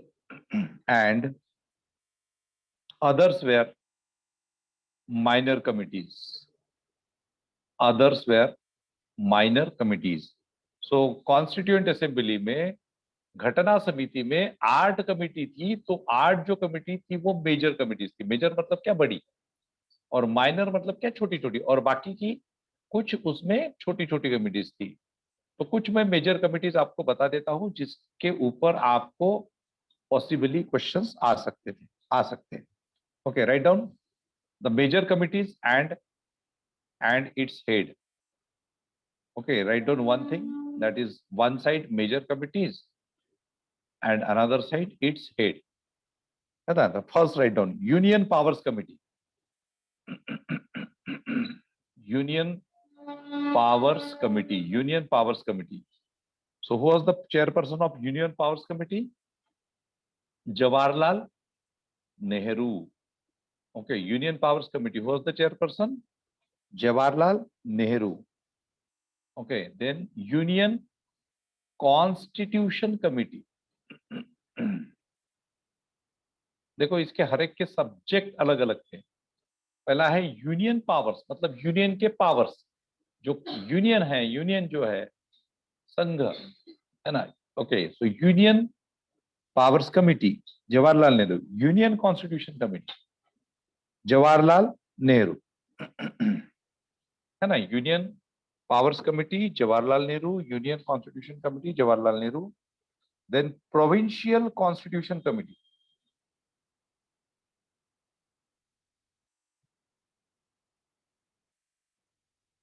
provincial. Provincial मतलब प्रांत. जो हमारे स्टेट्स होते हैं उसको बोलते हैं province. Provincial, PROVINCIL, provincial constitution committee Sardar Patel. Sardar Patel. Provincial constitution committee Sardar Patel. Okay, C. Union powers committee Jawaharlal Nehru, union constitution committee Jawaharlal Nehru. Okay, provincial constitution committee मतलब जो प्रांत थे उसके जो संविधान थे, प्रांत के संविधान, provincial constitution. Provincial constitution committee Sardar Patel. Drafting committee, drafting committee को मराठी में, हिंदी में कहा जाता है मसुदा समिति, है ना. ड्राफ्ट, ये सबसे इंपॉर्टेंट कमिटी थी. Drafting committee now doctor Baba Saheb Ambedkar. So you are understanding, constituent assembly is another thing.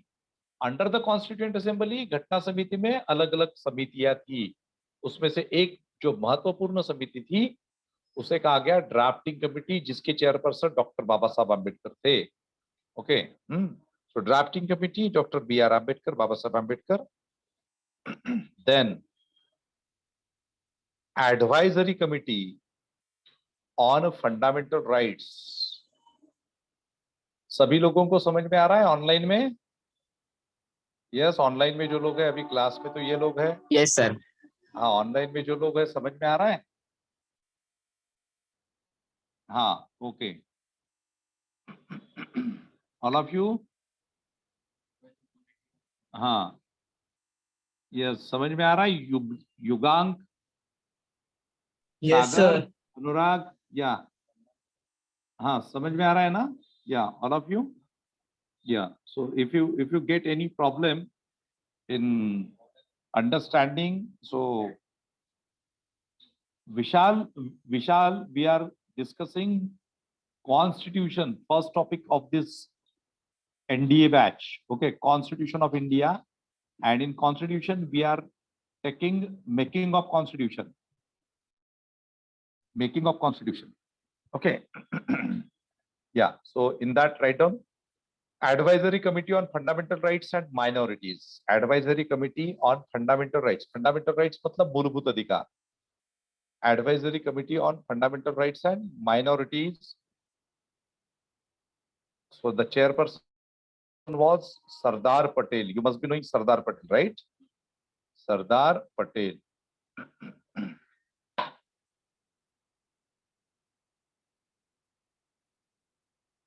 Advisory Committee on Fundamental Rights and Minorities. So the chairperson was Sardar Patel. Okay, उसमें लिखो. This committee had two subcommittees. This committee had two subcommittees. This committee had two subcommittees. First, Fundamental Rights Subcommittee. First, Fundamental Rights Subcommittee. Fundamental Rights Subcommittee under JB Kriplani. So Fundamental Right Subcommittee जो थी उसके जो अध्यक्ष थे वो कौन थे? JB Kriplani. KRIPALANI. JB Kriplani. Okay, JB Kriplani. And Minorities Subcommittee, or second thing, Minorities Subcommittee under HC Mukherjee. अभी एच सी मुखर्जी हमने देखे थे पहले. एस एच सी मुखर्जी हमने देखे थे पहले. या who was H C Mukherjee? H C Mukherjee was a vice president of the Constituent Assembly. Okay, so Fundamental Rights Subcommittee JB Kriplani and Minorities Subcommittee HC Mukherjee. Okay. Now, if you get a question, who was the chairperson of the Advisory Committee on Fundamental Rights and Minorities? So the answer would be Sardar Vallabhbhai Patel. But if you get a question, who was the chairperson of the Fundamental Rights Subcommittee, JB Kriplani, Minority Subcommittee, HC Mukherjee. So if they ask you collectively, who was the chairperson of the Fundamental Rights Advisory Committee on Fundamental Rights and Minorities, so answer would be Sardar Patel. If they ask you subcommittees on fundamental rights and minorities, so the answers would be different. JB Kriplani and HC Mukherjee. लक्षात ठेवा है. Okay, ये बात ध्यान में रखो. हाँ, कभी कभी फैक्चुअल जो इंफॉर्मेशन होती है उसमें अगर हमने ध्यान नहीं दिया तो गड़बड़ हो सकती है. Okay, next six number committee, rules of procedure committee. Rules of procedure committee, rules of procedure committee, doctor Rajendra Prasad. Rules of procedure committee, doctor Rajendra Prasad. Then 7th number committee, states committee to negotiate with state. 7th number committee, state committee to negotiate. Negotiate करना मतलब क्या? Negotiate करना मतलब क्या? Negotiate मतलब उसके ऊपर बातचीत करना और कुछ उसमें से मार्ग निकलता है क्या वो देखना. To negotiate है ना. State committee to negotiate with state, Jawaharlal Nehru. Jawaharlal Nehru. And then last, 8th committee, steering committee. The name of this committee was steering committee, STEERING, steering committee, Dr. Rajendra Prasad. Dr. Rajendra Prasad.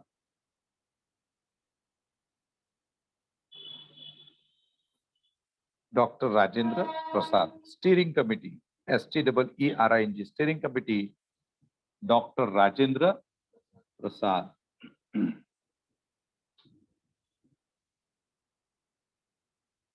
Okay, so these steering म्हणजे त्याला आता असं specifically हे नाही करतायत. म्हणजे जसं आता हे याचे प्रत्येकाचे जे हे दिले होते ना, सब्जेक्ट दिले होते ना, सो याला असं मिसलेनियस काइंड ऑफ म्हणता येईल आपल्याला. समजलं? Okay, so steering committee doctor Rajendra Prasad. Okay, then write down drafting committee. Now the most important committee before going for the discussion of preamble is drafting committee. Okay, drafting committee. Yeah, all of you must be knowing that drafting committee, the chairperson of the drafting committee was Dr. Babasaheb Ambedkar. Now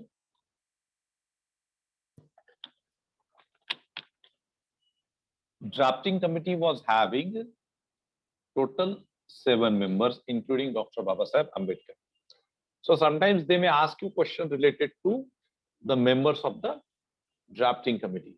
Okay, and even though there were total 7 members, okay, total 7 members, including Dr. Babasaheb Ambedkar as a chairman, but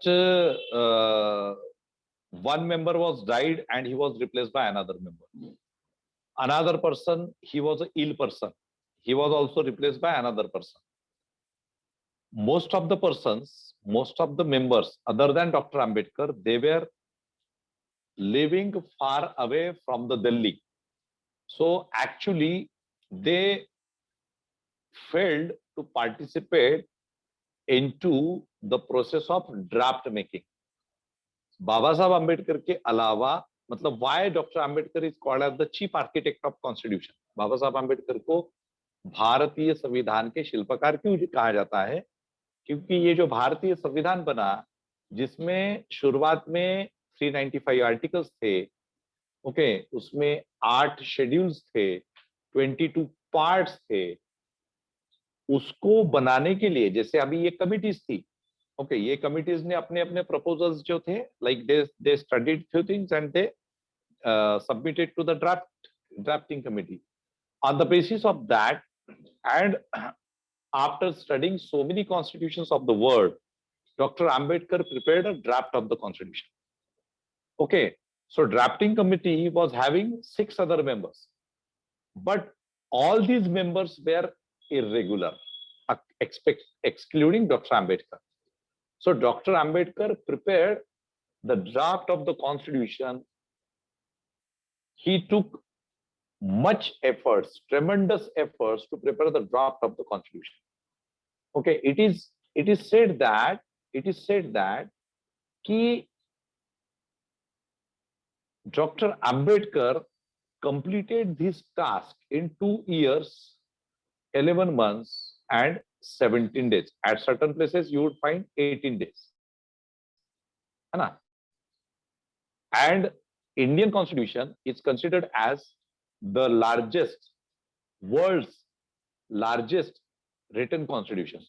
भारतीय संविधान को क्या कहा जाता है कि विश्व का सबसे बड़ा, सबसे लेंदी लिखित संविधान भारत का संविधान है।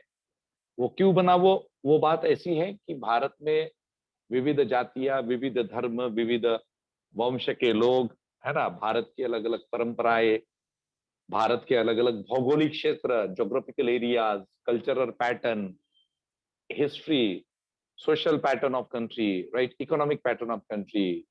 Okay, so considering the different geographical areas, different political structures, monarchy थी, राजेशाही पद्धति, princely states थे, British आए, ये आए वो, so considering all these factors,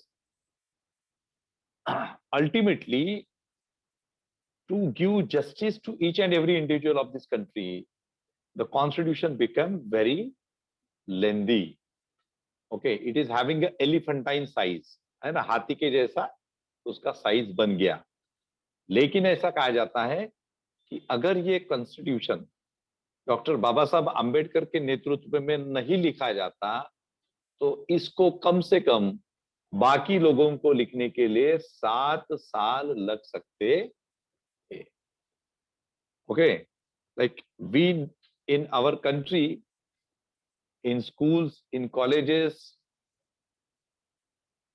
nobody will make you understand this thing. हमारे देश में लोगों को संविधान क्या है ये चीज पढ़े लिखे लोगों को भी पता नहीं रहता. They also don't know what is constitution, what are the provisions, what is fundamental rights, what is direct principles of state policy. They don't even know the preamble of the constitution, है ना. अभी देखो आपके काफी सारे friends JEE के लिए preparation करेंगे, 4-4, 5-5 लाख रुपए खर्च करेंगे मेडिकल, है ना, जेई के लिए, आईआईटीज में जाएंगे, एमबीबीएस के लिए प्रिपरेशन करेंगे, नीट की एग्जाम देंगे, फिर एमबीबीएस बनेंगे, एमबीबीएस करने के बाद एमडी करेंगे, इंजीनियरिंग आईआईटी से करेंगे, है ना, एमबीए करेंगे आईआईएम जैसे इंस्टीट्यूशन से, कोई लॉयर बनेगा, कोई इंजीनियर बनेगा, कोई डॉक्टर बनेगा, कोई अच्छे अच्छे प्रोफेशन में जाएंगे. उनको बेसिक चीज पूछ लेना कि भाई भारतीय संविधान के बारे में कुछ पता है क्या? Do you know anything related to the Constitution of India? So even the highly educated persons, they don't have basic understanding of Constitution.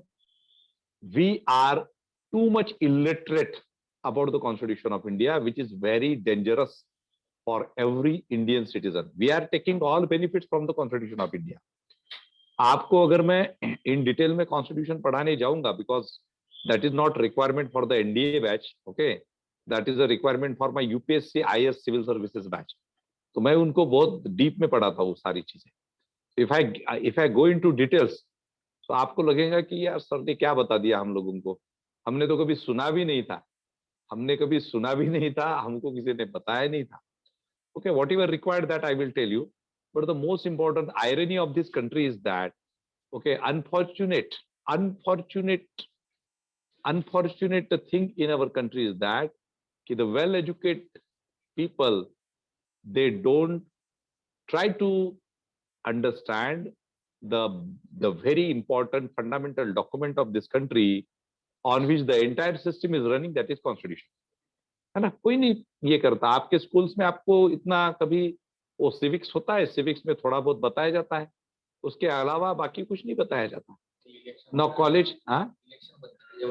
हाँ, and that's why most of the time less educated persons like politicians, they rule over you because you don't have proper understanding of the constitution. Anyway, so the drafting committee है ना, तो बाबा साहब आम्बेडकर ने इतनी मेहनत ली. ऐसा कहा जाता है कि बाबा साहब आम्बेडकर 22 घंटे केवल उसका ही काम करते थे. 18 आवर्स तो मिनिमम बैठते थे, है ना. 18 आवर्स. आप खुद के लिए पढ़ाई नहीं करते हो. ओके, आप खुद के लिए पढ़ाई नहीं करते हो.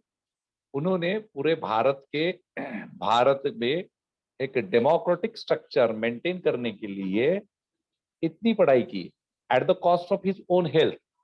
ही was a diabetic person, and if you understand, if diabetic person is sitting for the long hours, so he is having problems, multiple problems शुरू हो जाते हैं, है ना. And that's why he died at a very early age. Okay, उनकी ये मतलब ये जो काफी सारी बातें हैं, ये बताई नहीं जाती ना, आप लोग सुनते हो कभी.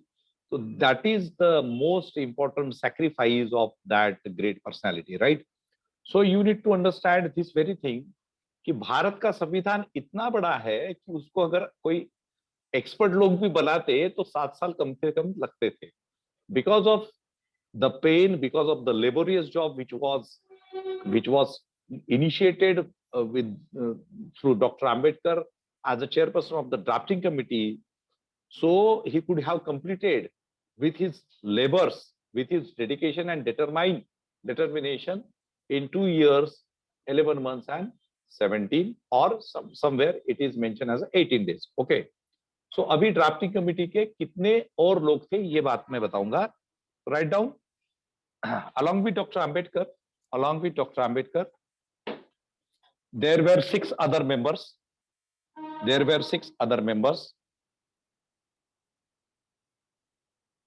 Okay, write down. Drafting committee was the most important. Drafting committee was the most important committee. Drafting committee was the most important committee set up on 29th August 1947. इसको ध्यान में रखना. स्वतंत्रता का दिन हमारा कौन सा है? 15th August 1947. उसके drafting committee was the most important committee set up on 29th August 1947. So 15th August is our day of independence. बराबर ना? रिपब्लिक डे ना है ना? हाँ, most of the time many people they have like वो बेचारे स्वतंत्रता दिवस को रिपब्लिक डे बोलते हैं, रिपब्लिक डे को स्वतंत्रता दिन बोलते हैं. और कंफ्यूजन तो ये है कि 15 अगस्त को ठीक है हमने भगत सिंह राज के गाने लगा लिए, या फिर मेरे देश की धरती सोना उगले लगा दिया, या आए मेरे वतन के लोगो लगा दिया, वो ठीक है. ये गाने ठीक है 15 अगस्त को. लोग 26 जनवरी को भी यही गाने लगाते हैं. There is difference, no? On 15th August we attained independence, and on 26th January we enacted our constitution. So लोग 15 अगस्त की रिपीटेड कैसेट 26 जनवरी को लगाते हैं. 15 अगस्त का भाषण 26 जनवरी को देते हैं. अरे भाई 26 जनवरी को किसके बारे में इंपॉर्टेंस बताना चाहिए? किसका इंपॉर्टेंस बताना चाहिए? कॉन्स्टिट्यूशन ऑफ इंडिया का. on those day you can tell about the freedom struggle, है ना? क्या हुआ? Like what was the freedom struggle of India? Okay, what was the contribution of different leaders? What was the contribution of revolutionaries? What were the different movements? Home rule movement क्या थी? Non cooperation क्या थी? Civil disobedience movement क्या था? Quit India movement क्या था? Okay, how Gandhiji led this political struggle against the British. Okay, what is the revolutionary moment in India under the leadership of Sachindranath Sanyal, Ras Bihari Bose, Subhash Chandra Bose, okay, Bhagat Singh, Rajguru, Sukhdev. That you can tell on 15th August. But what is the importance of Republic Day? You need to tell about the importance of the Constitution. That how Constitution is important for our life. Okay, how each and every moment of your life is associated directly or indirectly with the Constitution. देखो आज हमारे देश में महिलाएं पढ़ सकती है, right? पढ़ सकती है कि नहीं पढ़ सकती है? महिलाएं हमारे देश में पढ़ सकती है। अगर मैं कहूं कि 1947 के पहले या फिर 1950 के पहले, 26 जनवरी 1950 के पहले, was every woman, every girl of Indian society allowed to take education? No. You must be knowing the history of Mahatma Jyotiba Phule and Savitribai Phule. They started girls' education first time in India. Okay, in 1848, a school for the women started in India. Why they started? Why we call that कि Mahatma Phule and Savitribai Phule started women's education in India? Because earlier education to the women was not allowed. So they struggled a lot. And even after that, till independence and even after independence, educational rights were not given to the women. So it was Constitution of India which gave every right, every human right, every fundamental right to women. If you consider the situation of the backward communities in India, different backward communities in India, those who were identified as the Shudras and the Ati Shudras as per the Varna order system, or I would tell you the people belong to the lower Varna and the people belong to the upper Varna. Are you aware about this system, Varna system, caste system in India? So the people belong to the non-Brahmin Varnas. Non-Brahmin Varnas were not at all allowed to take education in India because of the caste structure, caste hierarchy. तो इन सभी जाति के लोगों को, वर्णों के लोगों को भारतीय संविधान ने शिक्षा का अधिकार दिया कि नहीं दिया?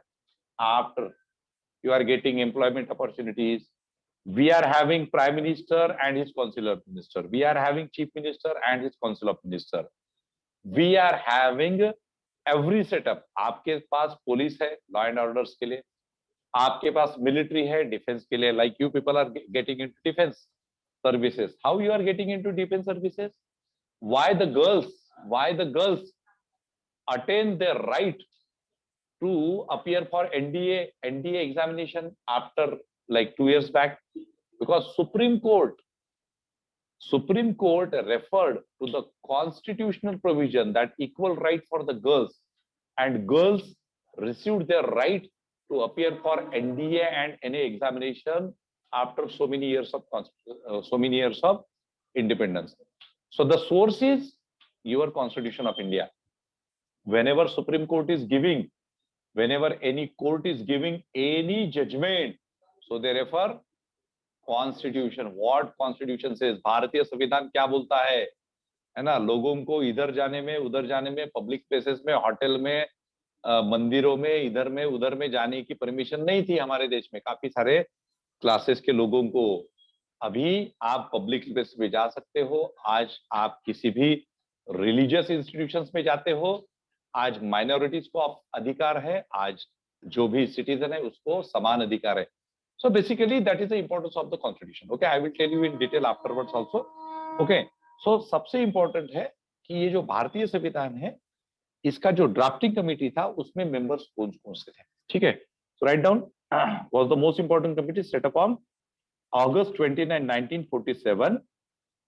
Okay, this committee was entrusted. ENTRUSTED. This committee was entrusted. Entrusted means authorized. और उसके ऊपर रिस्पॉन्सिबिलिटी दी गई, entrusted with the task of preparing a draft of new constitution, draft of new constitution,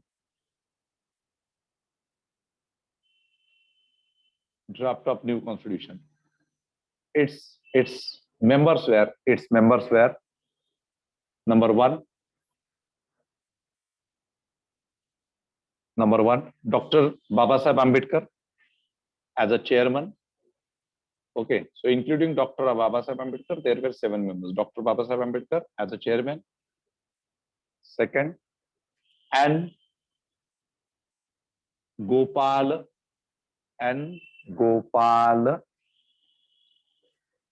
Swamy. N. Gopal Swamy Iyengar. Okay, N. Gopala स्वामी अय्यंगार. ठीक है, हाँ. सो ये बाकी के सारे मेंबर्स थे. Third, okay, so third person was अलादी Krishna Swami Iyer. अलादी Krishna Swami. अलादी Krishna Swami Iyer, AYYAR.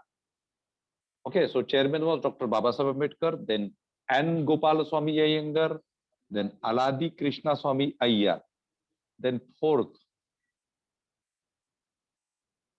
Dr. K.M. Munshi. Dr.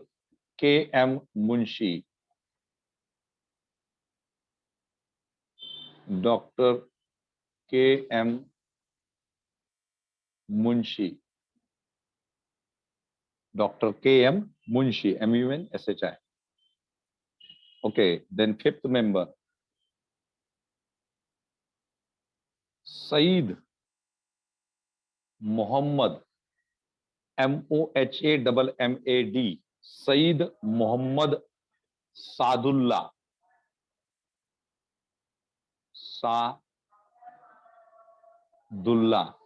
Saeed Muhammad Sadullah, SAADULLAH. Saeed Muhammad Sadullah. Then sixth member, N. Madhav Rao. N. Madhav Rao. In bracket, write down, in bracket, N. Madhav Rao. He replaced, so N. Madhav Rao, ये दूसरे सदस्य थे. He replaced B.L. Mittar. He replaced B.L. Mittar, B.L. Mittar, MITTER. He replaced B.L. Mittar, who resigned due to ill health. He replaced B.L. Mittar, who resigned due to ill health.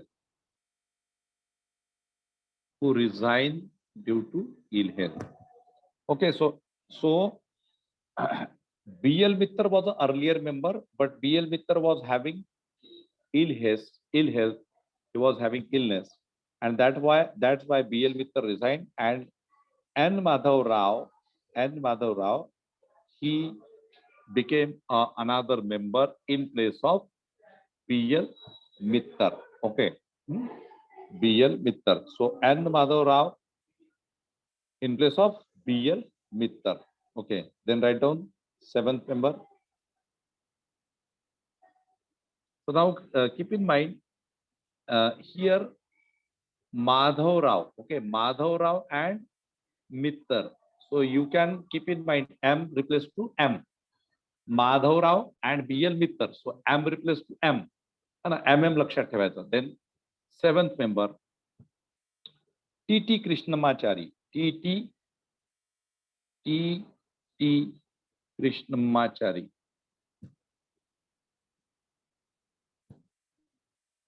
T.T. Krishnamachari.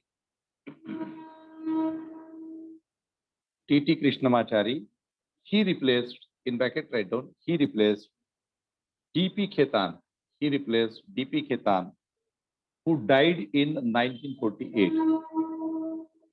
He replaced D.P. Khetan, who died in 1948. Who died in 1948. So T.T. Krishnamachari took a place of D.P. Khetan. So D.P. Khetan. Here also T.T. Krishnamachari and D.P. Khetan. So K for K. M for Madhav Rao for Mittar. Krishnamachari for Khetan. So Khetan was died, D.P. Khetan was died, and came T.T. Krishnamachari. Okay, so Madhav Rao and T.T. Krishnamachari, they enter into drafting committee, okay, in special cases. Okay, in special cases. Okay. Write down first. Write down next line, next para. The first draft of the constitution. The first draft of the constitution. The first draft of the constitution published in February 1948. Okay, so drafting committee constituted on 29th August 1947, and accordingly the first draft means so many committees, okay, like the drafting committee, they took into consideration the proposals of various committees. Other committees we have discussed 8 committees, which are 7 committee baki major, त्यातली एक committee होती drafting committee, and then rest of the minor committees, right? Okay. First draft of constitution. The first draft of constitution. The first draft of the Constitution of India was published in February 1948. February 1948.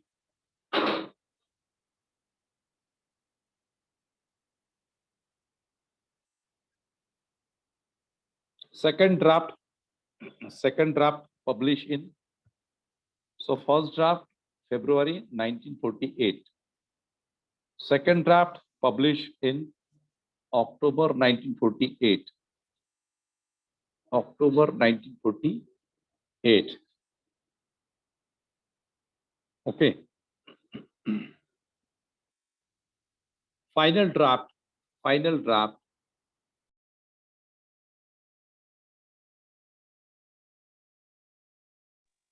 of the Constitution introduced. Final draft of the Constitution.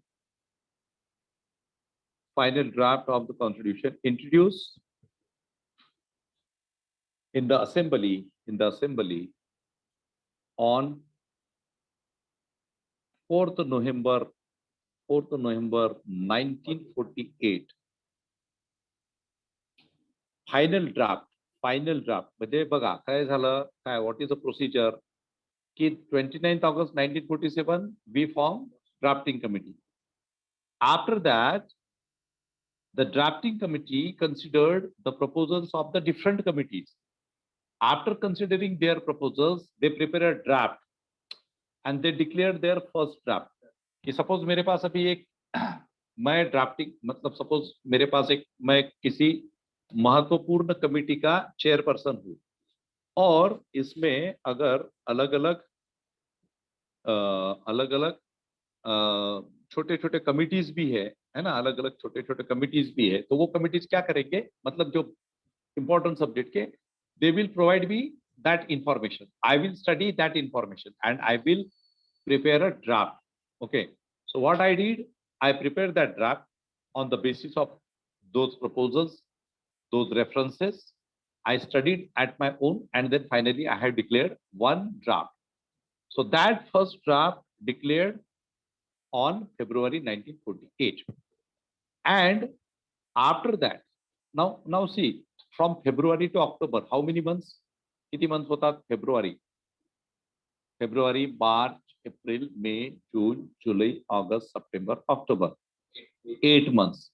So the 8 months time was given. Okay, so now this, when the first draft of the constitution was published, so after that publication, the people of India, they were given some time.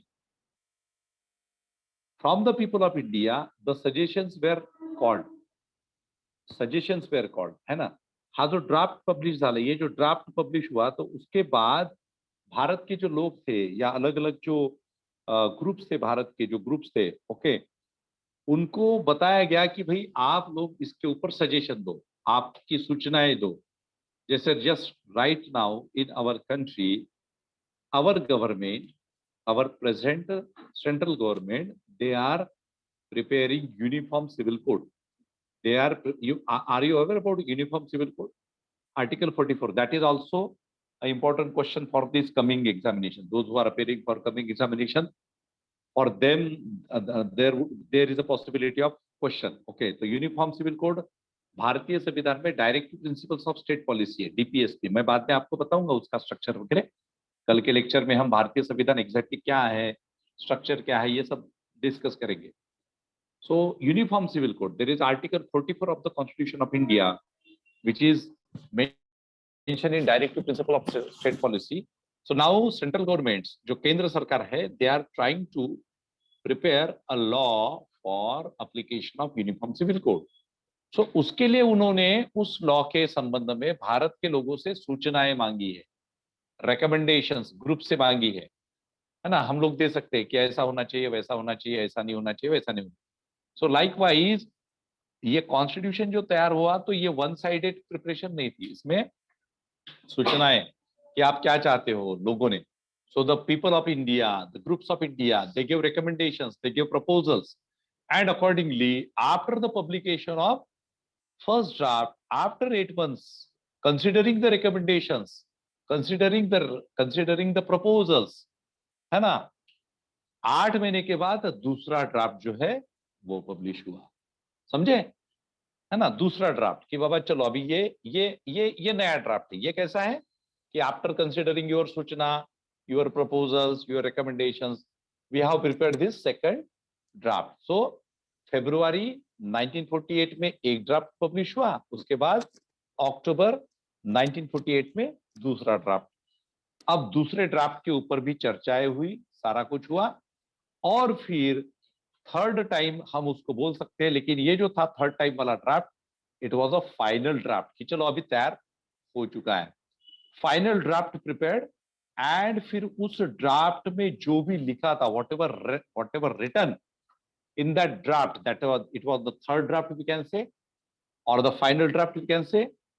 So in the month of November 1948, मतलब अक्टूबर के बाद नवंबर का महीना, the reading of the draft started. So it is called as the first reading of the draft of the constitution. तो वहां पे कैसे करते थे डॉक्टर आम्बेडकर, एक जो उसका मुद्दा था, उसके प्रोविजंस थे, उसके आर्टिकल्स थे, so he was reading. And then ultimately there was a question answer session through the members of the Constituent Assembly on the floor of the Assembly, and whatever the questions they were asking, so Dr. Ambedkar was giving answer to their questions.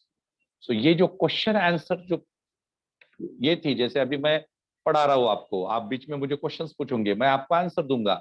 सो आपके जो confusion रहेंगे वो clarify होंगे, right. You won't have major confusion. So likewise, the members of the assembly, okay, those who were having doubt, they were asking questions to Dr. Ambedkar, and they will getting their doubts clear. So in this manner, this is the making of the constitution. अभी हमें ये पता ही नहीं रहता है ऐसा कुछ हुआ है. Nobody tell us, right? So basically, when you are coming into this field of education, which is a very specific field, okay, in fact, not just for the NDA, not for the IAS, every individual, every citizen of India should know, should have information, should have this information, right? अभी like अभी देखो 15th अगस्त आएगा, 26 जनवरी. So in my, like at many places, at many institutions of in Maharashtra, at many universities, at many educational institutions, colleges, universities, and government institutions, topmost government institutions, they invite me to give speech on constitution or on so many subjects. ठीक है, तो मुझे बुलाया जाता है as a expert, universities में बुलाया जाता है, गवर्नमेंट के इंस्टीट्यूशंस में. सो मैं जब जाता हूँ तो वहां पे मेरे सामने सब एजुकेटेड लोग रहते हैं, ऑफिसर्स भी रहते हैं, बट जब मैं बात करता हूँ, बोलता हूँ, तो काफी सारे लोगों को कुछ बहुत सारी बातें नहीं पता होती है। प्रॉब्लम ये है कि इंजीनियर्स को सिर्फ इंजीनियरिंग का पता है, डॉक्टर को सिर्फ अपने मेडिकल साइंस का पता है, उनको ये बाकी बातें पता नहीं। अनफॉर्चुनेट बात है। और आर्ट्स कॉमर्स वालों का तो छोड़ ही दो फिर। Means I am not making joke, but this is a reality that we don't study. Actually, this is very important that one should have this curiosity ki papa what is this document, okay, how this document emerge, किस तरह से prepare हुआ, क्या है उसमें, है ना, पढ़ना चाहिए। Other than the studies also you should have a general knowledge. Okay, so the first reading, write down fast. So Dr. Ambedkar introduced the final draft of the Constitution in the Assembly on 4th November 1948. It was first reading. It was beginning of the first reading. Okay, it was beginning of the first reading,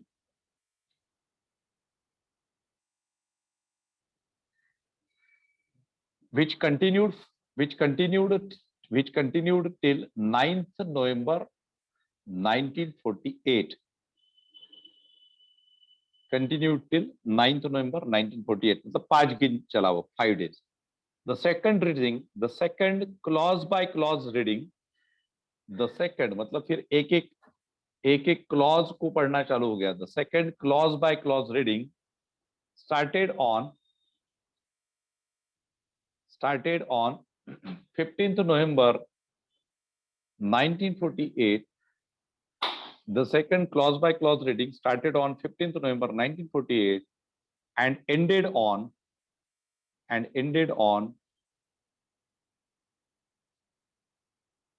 17th October, देखो अभी ये सबसे लंबा चला, 17th October 1949। देखो नवंबर में start हुआ और दूसरे साल के अक्टूबर तक चला, 11 महीने चला, 11 महीने। हाँ, okay. So the second clause by clause reading started on 15th November 1948 and ended on 17th October 1949. During this stage, 7653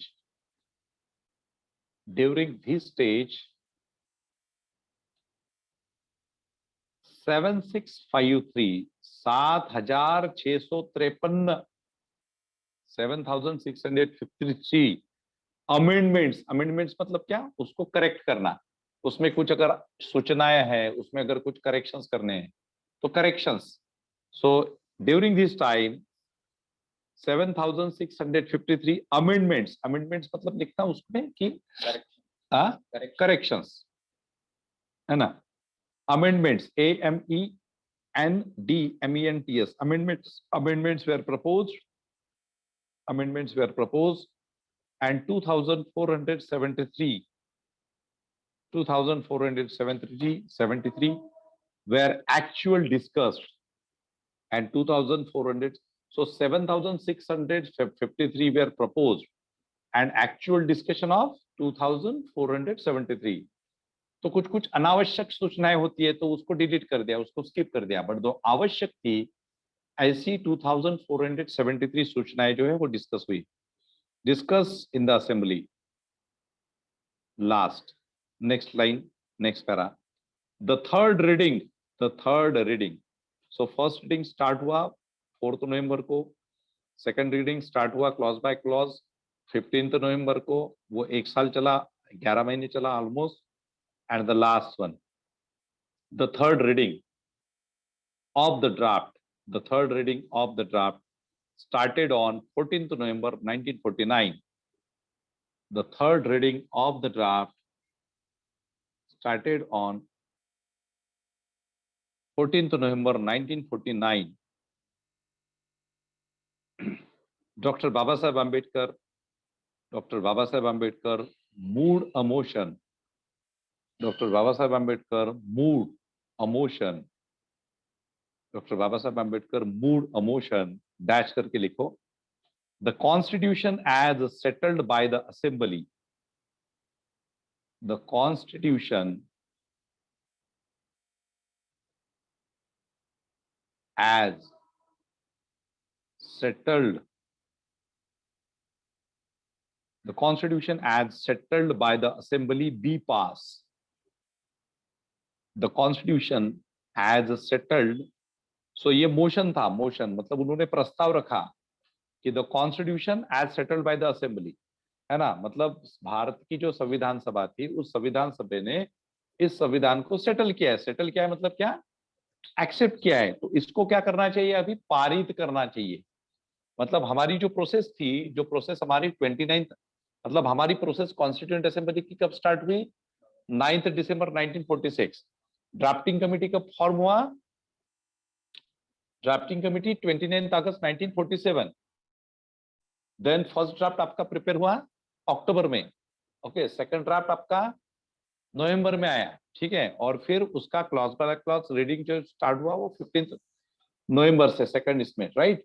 सो ये जो प्रोसेस थी, ये प्रोसेस के माध्यम से जितना भी चर्चा हुआ है, जितनी भी रिकमेंडेशंस आई है, अमेंडमेंट्स आई है, उसके ऊपर चर्चा होने के बाद finally he moved a motion on the floor of the constituent assembly that constitution as settled by the assembly be passed, okay.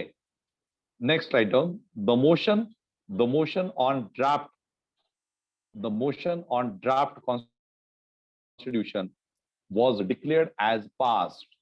The motion on draft constitution was declared as passed on 26th November 1949. This is a date which is mentioned on preamble of the constitution. The motion on a draft constitution was declared as passed on November 1949 and received the signatures of the members. Okay, so आपको question आ सकता है कि कौन से दिन members के signatures और उसके प्रेसिडेंट के, मतलब जो ड्राफ्टिंग कमेटी के चेयरमैन थे, प्रेसिडेंट थे, असेंबली के, कॉन्स्टिट्यूएंट असेंबली के जो प्रेसिडेंट थे, उनके सिग्नेचर्स कौन से दिन मिले, तो that is also on 26 November 1949, passed on November 26 1949 and received the signatures of the members and the president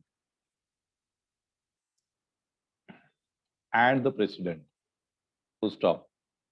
Out of 299 members, out of 299 members of the assembly, out of 299 members, out of 299 members of the assembly, only 284 were actually present on that day. मतलब 26 नवंबर 1949 को 299 में से कितने लोग present थे, 284 means out of 299 members of the constituent assembly, only 284 were actually present on that day and signed the constitution,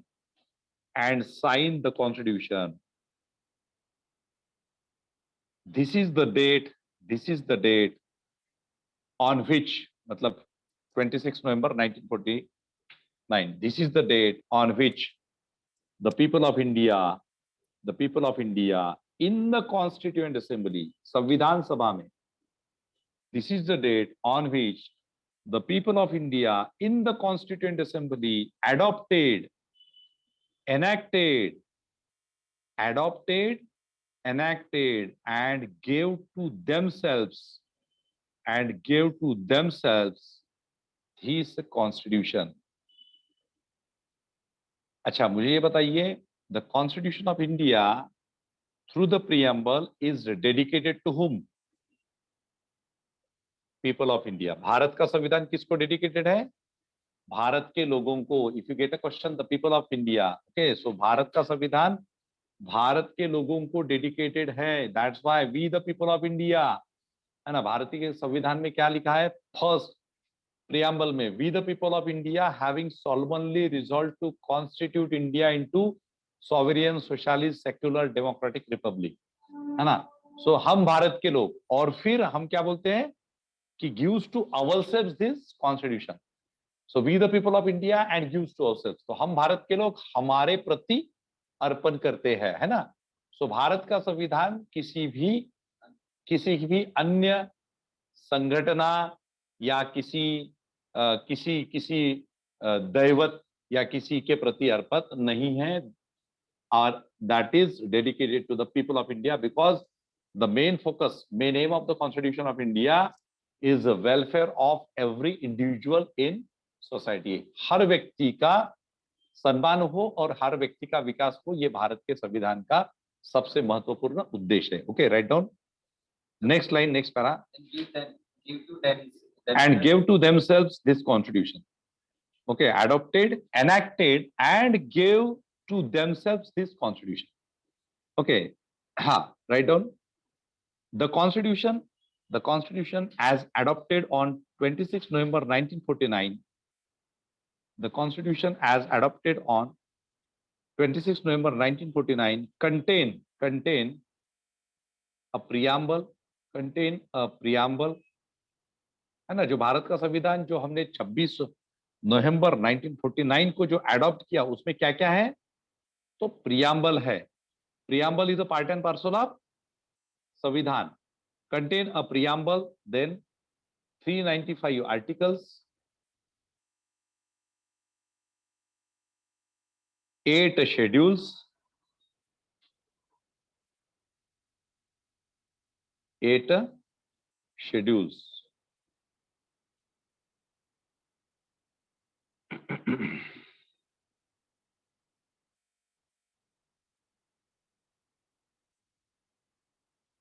Full stop, write down. Some provisions of the constitution, like citizenship. ये question आपको आ सकता है exam में. Some provisions of the constitution like citizenship मतलब नागरिकत्व, comma elections मतलब क्या बोलते हैं, चुनाव. Some provisions of the constitutions like election, citizenship, first citizenship, नागरिकत्व, then elections, चुनाव, then third provisional parliament. Provisional parliament means what? कि उस समय चुनाव नहीं होते. भारत देश स्वतंत्र होने के बाद इमीडिएटली चुनाव नहीं हुए, वो 50-51 में, 1950-51 में. तो ये जो constituent assembly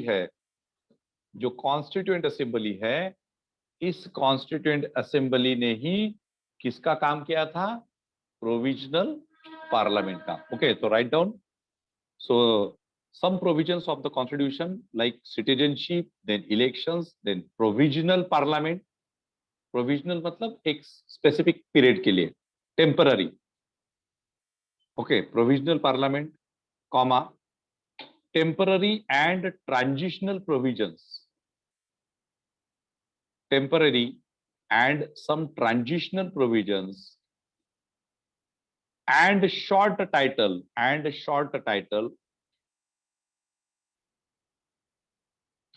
came into force on 26 November 1949 itself.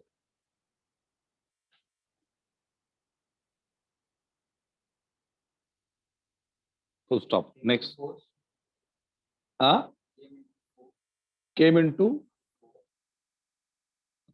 force on 26 November 1949. Full stop. Next line. The remaining provisions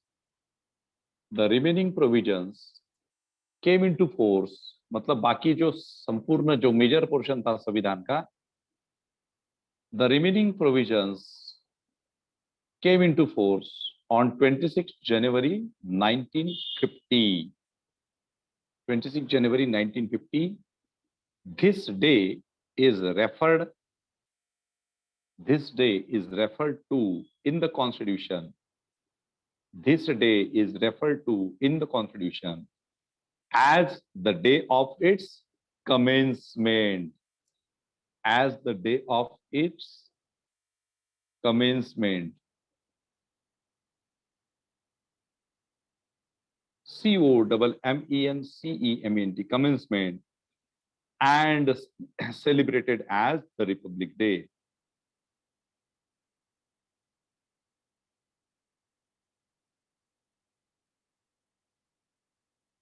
Last में लिखो 26 January was chosen 26 January was chosen because on this day on this day, on this day in 1930, means on 26 January 1930, because on this day in 1930, Congress Party declared this day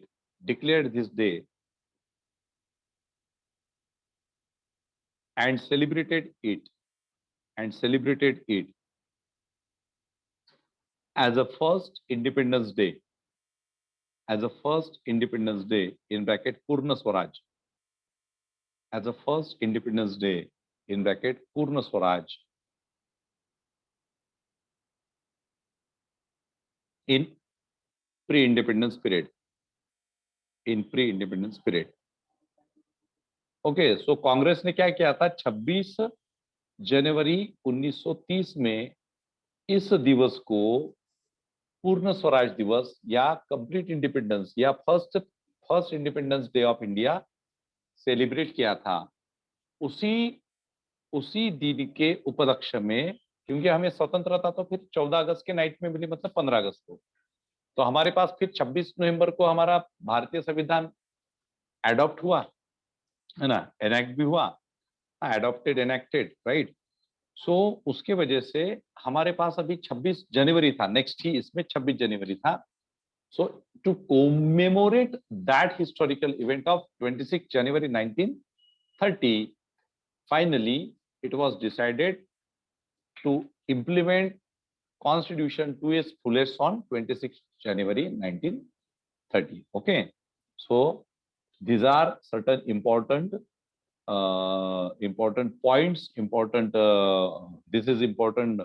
these are the important dictations with respect to the making of constitution of India. Okay, now what is my this thing? You just read whatever we have written for 5 minutes. Okay, 5 minute सारे लोग जो भी लिख के दिया है वो 5 minute पढ़ो, फिर उसके ऊपर मैं क्वेश्चंस पूछता हूँ और फिर उसके बाद फिर हम रुक जाएंगे आज के दिन।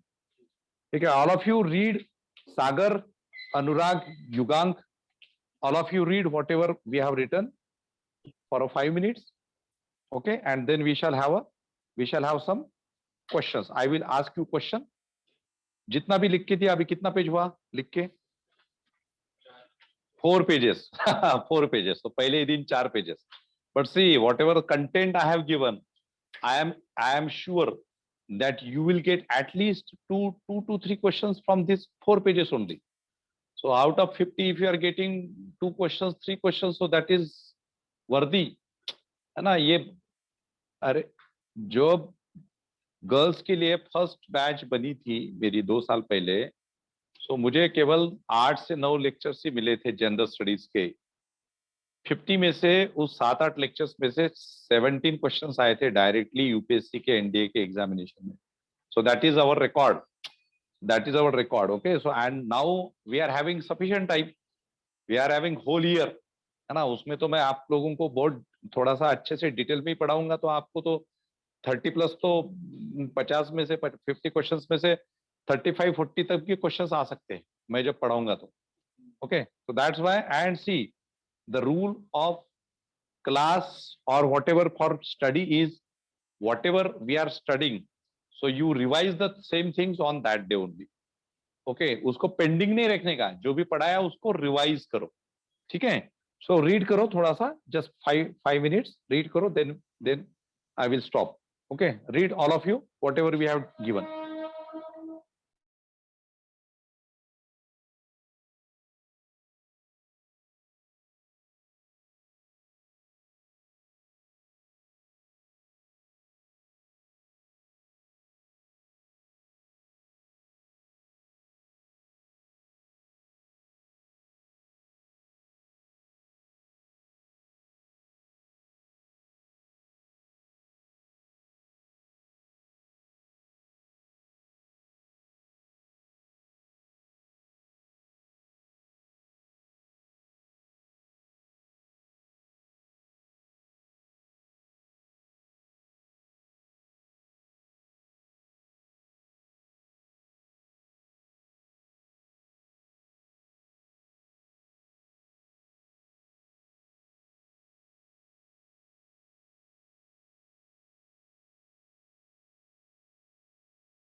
Okay, ठीक है.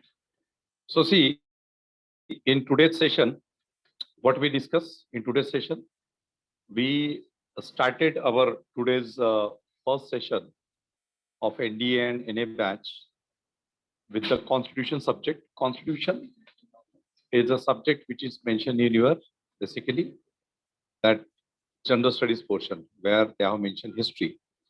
Okay, and definitely in your examination in NDA and NA examination, you will get questions related to Constitution of India. So the first important topic of Constitution of India is making of the Constitution. So the process, okay, and in this kind of examination, in NDA examination, you would get factual questions. Okay, factual questions on these, like date of formation of Constituent Assembly. Factual म्हणजे हे अशा पद्धतीने की बाबा कोणत्या दिवशी संविधान सभेची स्थापना केव्हा झाली, कोणाचे कुठले चेअरमॅन होते, कोणत्या सभेचे कोण चेअरमॅन होते, हा डेट्स वरती विचारतील. They will ask you questions related to the dates, establishment of some committee. They will ask you question related to specific persons associated, like we have mentioned that there was a fundamental rights and minorities affairs committee. So the chairperson was Vallabhbhai Patel. Okay, but there were subcommittees. So for subcommittees there were other members. Okay, so like with respect to this topic, what is important? With respect to this topic, what is important? You can get questions related to the factual aspects, right? Who was the chairman of drafting committee? Who were the members of drafting committee? What were the major committees of the Constituent Assembly? Who were the chairpersons of those committees? Okay, then specific dates, like 9th December 1946, first meeting. Okay, 11 December, 13 December, objective resolution proposed by Jawaharlal Nehru on 13 December 1946. But on which date that objective resolution finally adopted unanimously? कौन से date को उस objective resolution को accept किया गया? हमने दिया ना, मैंने बताया ना आप लोगों को. ऑब्जेक्टिव रेजोल्यूशन किसने तैयार किया? जवाहरलाल नेहरू ने. कब प्रपोज किया? 13 दिसंबर 1946 को. फाइनली एडॉप्ट कब हुआ? फाइनली एक्सेप्ट कब किया गया उसको? और उसमें फंडामेंटल स्ट्रक्चर है, भारतीय संविधान का फंडामेंटल स्ट्रक्चर है ना. भारतीय संविधान का फंडामेंटल स्ट्रक्चर है, भारतीय संविधान का फिलॉसफी है ना. हाँ, तो वो एडॉप्ट कब हुआ? बताइए कौन से डेट को एडॉप्ट हुआ? 22 जनवरी 1946. हाँ, 22 जनवरी 1947. बरोबर ना? बरोबर की नहीं? हाँ, 22 जनवरी 1947. सो अभी पढ़ाया और अभी भूल गए. So that's why the revision is important, right? That's why revision is important. And then the process of the making of constitution, in that the reading of the constitution, है ना, वो draft, first draft prepare, publication of draft, second draft prepared, then publication, and then reading started.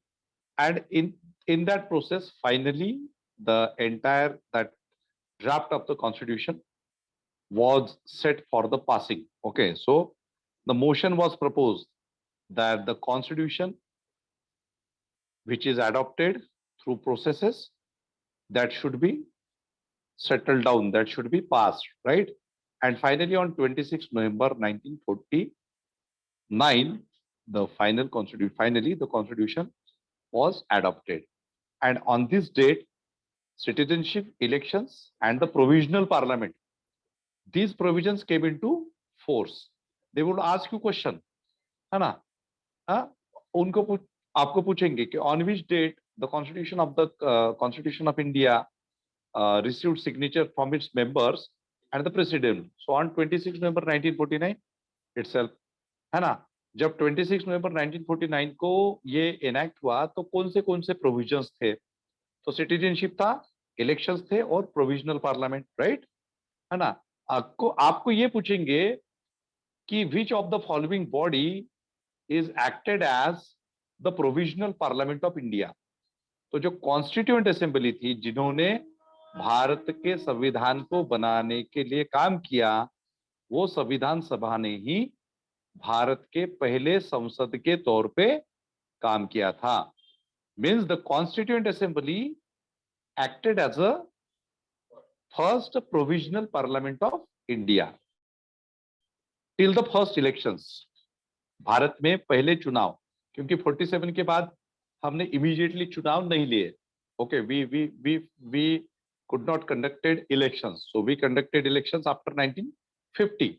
So till the first parliament, the provisional parliament was constituent assembly, right?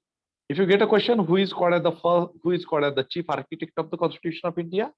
Dr. Babasaheb Ambedkar. Okay, how many days it took, how many years, how many days, how many months it took to complete the entire constitution? 2 years, 11 months, 17 days. Sometimes you would get 18 days, right? Ashe questions तुम्हाला येऊ शकतात. These are the basic questions. Okay, but these are very much important. Sometimes if they ask you ki how many members sign on that specific date on the constitution copy, 284. 299 were the total members, and out of that 284 members sign the constitution copy. Okay, so these are the simple questions, and in NDA examination they are not asking you difficulty level question. They are not going to ask you critical analytical question, but they will definitely ask you questions on the basis of knowledge. If you are not reading properly, if you are not understanding the things properly, only on the basis of mugging up the things, you are not going to attend correctly these questions. Okay, and this is all India competition. So for the all India competitions, you should have this approach that I am not competing with the students from the Thane or the Mumbai. I am having competition with the students from North India, South India, Western India, Eastern India, वगैरह वगैरह. Okay, और मैं आपको एक बात बहुत अच्छे से इंश्योर करना चाहता हूँ, कंपटीशन टफ कॉम्पिटिटर्स में होती है, वीक कॉम्पिटिटर्स में नहीं होती. कुछ स्टूडेंट रणछोड़दास होते हैं. रणछोड़दास मतलब सिर्फ फॉर्म भरने का काम करते हैं, पढ़ाई कुछ नहीं करते. कुछ लोग इधर उधर क्लासेस लगाते हैं, लेकिन क्लासेस में सब जगह पे अच्छा गाइडेंस नहीं मिलता है. अभी एनडीए के नाम पे टाइम पास करने वाले बहुत लोग हैं, मैंने बहुत लोग देखे. many times many students visit at my institution at Thane. Okay, Thane West branch. Okay, and when I ask them very simple question, okay, so they don't know, because even after joining class they don't get that matured level information, right? उनको वो information नहीं दी जाती, वो पढ़ाया ही नहीं जाता है ना. So that's why आप ये बात ध्यान में रखना कि टफ कॉम्पिटिटर्स ज्यादा नहीं है, लेकिन आपको टफ बनाना है खुद को. आपके कंपटीशन में टफ कॉम्पिटिटर ज्यादा नहीं है, लेकिन आप जब तक खुद को स्ट्रॉन्ग टफ नहीं बनाओगे with respect to knowledge, with respect to your personality, with respect to your like ability development, so you are not going to qualify. Okay, and then have a sincere approach, have a disciplined personality. Okay, और क्या बोलते हैं ना वो, the most important thing कि इसमें कुछ भी एक, like you should not, like you should be a very regular person.